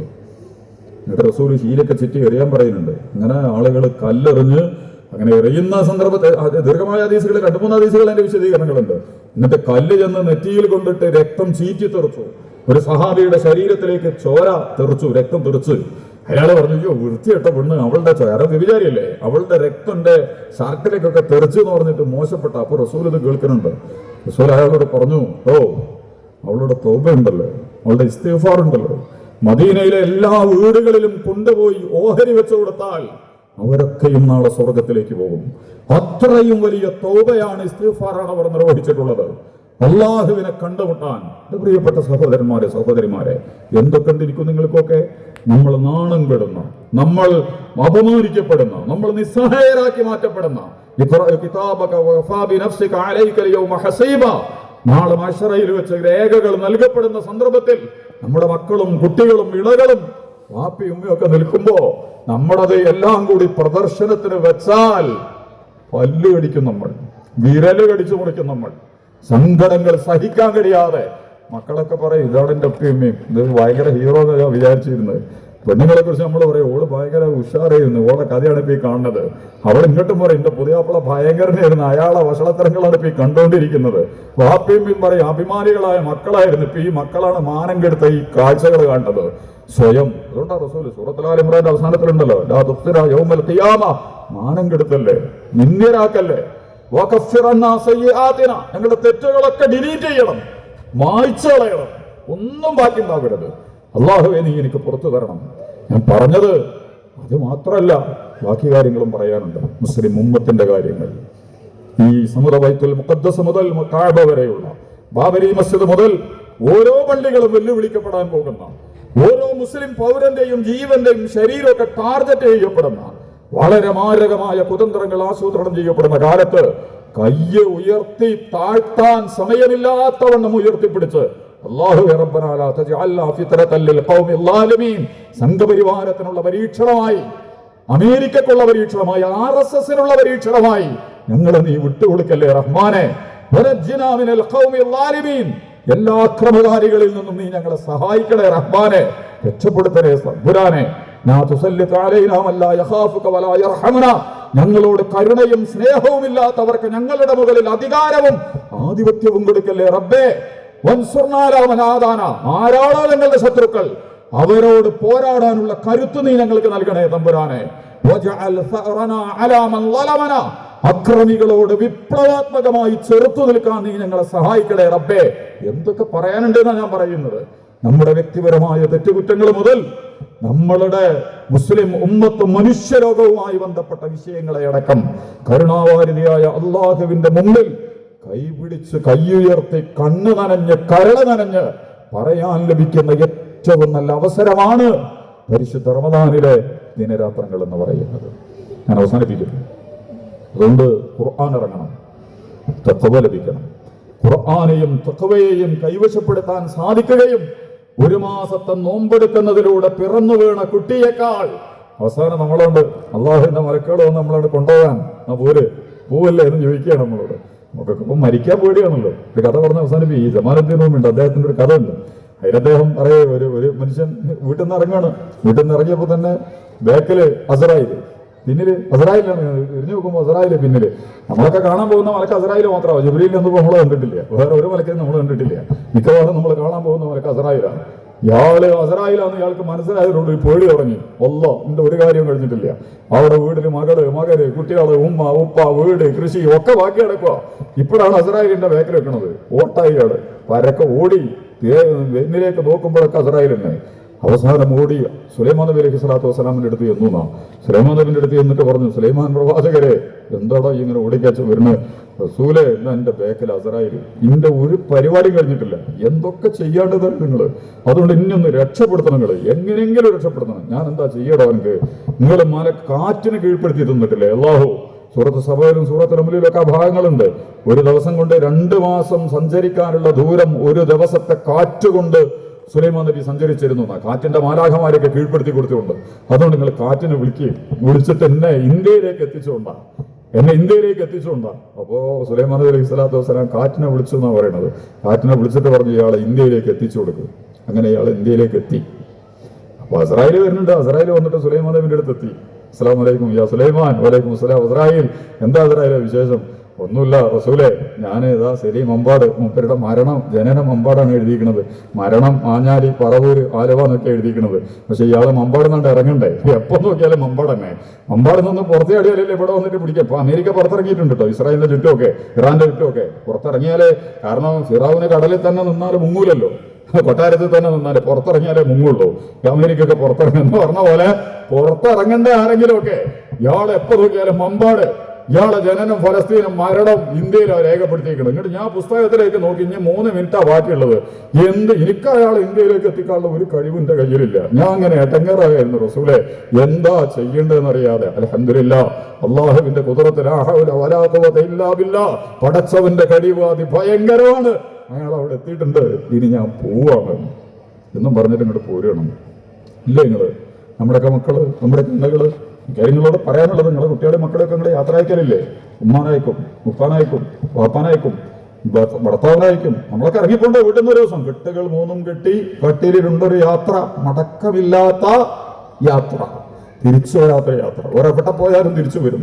പക്ഷെ നാളെ വീട്ടിൽ നിന്ന് കെട്ടിയിട്ട് ഈ കണ്ട 3 കഷ്ണം തുണിയിൽ പൊതിഞ്ഞിട്ട് എടുക്കുന്ന ഒരു യാത്ര ഉണ്ടല്ലോ, തിരിച്ചു വരവില്ല. ഇമാം ഹസൻ ബസരി റഹിമഹുല്ലാഹ് ഈ മയ്യത്ത് കൊണ്ടുപോകുമ്പോ മയ്യത്തിന്റെ കൂടെ പോകണം. അപ്പൊ ഒരാൾ ചോദിച്ചു, ഇതാരെ മയ്യത്താന്ന് വെച്ചാൽ നമ്മളൊക്കെ ചോദിക്കുമല്ലോ അറിയില്ലെങ്കിൽ. അപ്പൊ അസൽ ബസരി അയാളോട് പറഞ്ഞത്, എന്റെ മയ്യത്ത്, നിന്റെ മയ്യത്താണ് ഈ കൊണ്ടുപോകുന്നത്. അപ്പൊ അയാളെ മുഖമൊക്കെ ചുമന്നു, നിന്റെ മയ്യത്ത്, ഞാൻ ഇവിടെ ജീവനോടിക്കുമ്പോ പിന്നെ നിന്റെ മയ്യത്താണ്, നിങ്ങളെന്താണ് ഈ പറയുന്നതിന്റെ അർത്ഥം എന്ന് വെച്ച്. അസൽ ബസരി പറഞ്ഞു, എടോ, മരിച്ചു, അവന് ഒരു ഇടങ്ങേറില്ല. മരണം ഓന്റെ ലോകത്തേക്ക് ഓൻ കയറി. നാളെ ഞാനും ഈയൊക്കെ ഇതേപോലെ പോകാൻ കിടക്കാണ്. നാളെ എന്റെ ഊഴമാണ്, നിന്റെ ഊഴമാണ്. ഒരു ജനാസയുമായിട്ട് നിങ്ങളുടെ കുട്ടിന്റെ ജനാസ, ഉമ്മയുടെ ജനാസ, മകളുടെ ജനാസ, വാപ്പാന്റെ ജനാസ, സുഹൃത്തിന്റെ, സഹപ്രവർത്തകന്റെ, നേതാവിന്റെ, വേണ്ടപ്പെട്ടവന്റെ മയ്യത്തുമായിട്ട് നിങ്ങൾ ഖബറിടങ്ങളിലേക്ക് പോയാൽ നാളെ അന്നെ ഇങ്ങനെ തന്നെ കൊണ്ടുവരും. ഇന്ത്യയിലേക്ക് കുട്ടികളെ പറഞ്ഞയക്കണ്ടേ? എന്താ നമ്മൾക്ക് അവരെ പറഞ്ഞയക്കുമ്പോൾ ഒരൊറ്റ കാര്യം നിങ്ങൾ നോക്കേണ്ടതുള്ളൂ. എന്താ നോക്കേണ്ടത്? എന്റെ കുട്ടികൾ അൽഹംദുലില്ലാഹ് സ്വർഗത്തിലേക്ക്. നമ്മൾ നേരത്തെ ഫലസ്തീനിലെ കുട്ടികളെ പറഞ്ഞല്ലേ, ഉമ്മി ഫിൽ ജന്ന, അബി ഫിൽ ജന്ന, ഉഖ്തി ഫിൽ ജന്ന. നിങ്ങൾക്ക് നിങ്ങൾ യാത്ര പോകുമ്പോൾ, നമ്മുടെ കുട്ടികൾ യാത്ര പോകുമ്പോൾ, നമ്മുടെ ഉമ്മ യാത്ര പോകുമ്പോൾ ഇല്ല, സ്വർഗത്തിലേക്കാണ്, അള്ളാഹുവിന്റെ സമീപത്തേക്കാണ്, അള്ളാഹുവിന്റെ റസൂലിന്റെ പൊരുത്തങ്ങളിലേക്കും ഇഷ്ടങ്ങളിലേക്കുമാണ് എന്റെ മകനെ ഞാൻ പറഞ്ഞയച്ചത്, എന്റെ ഉമ്മയെ ഞാൻ പറഞ്ഞയച്ചത്. ഞാൻ പറഞ്ഞത് എല്ലാവരെയും പറഞ്ഞയക്കുന്നതിന്റെ കൂടെ സ്വയം യാത്ര പോകാനും. സമാധാനമുള്ള ആത്മാവേ, റമദാനൊക്കെ കഴിയുമ്പോ നമുക്കൊരു സമാധാനമായി. ഇനി അള്ളാഹ് എന്നെ വിളിക്കുകയാണെങ്കിൽ ഒരു പ്രശ്നമില്ല. അടുത്ത 1 വർഷത്തേക്കുള്ള ഇന്ധനം ഞാൻ നിറച്ചിട്ടുണ്ട്. ഇന്ന് ആർക്കും കേട് വരുത്താൻ കഴിയില്ല. എന്റെ എല്ലാം ഞാൻ കഴുകി തുടച്ചിട്ടുണ്ട്. ഞാൻ എന്നെ ശുദ്ധീകരിച്ചിട്ടുണ്ട്. എന്റെ ജീവിതത്തെ ഞാൻ ചിട്ടപ്പെടുത്തിയിട്ടുണ്ട്. പ്രിയമുള്ള സഹോദരി സഹോദരന്മാരെ, അവസാനിപ്പിക്കുന്നു. കരുണാവാരിധി അല്ലാഹു എനിക്കും നിങ്ങൾക്കും ഒക്കെ അവസരം നൽകി അനുഗ്രഹിക്കുമാറാകട്ടെ.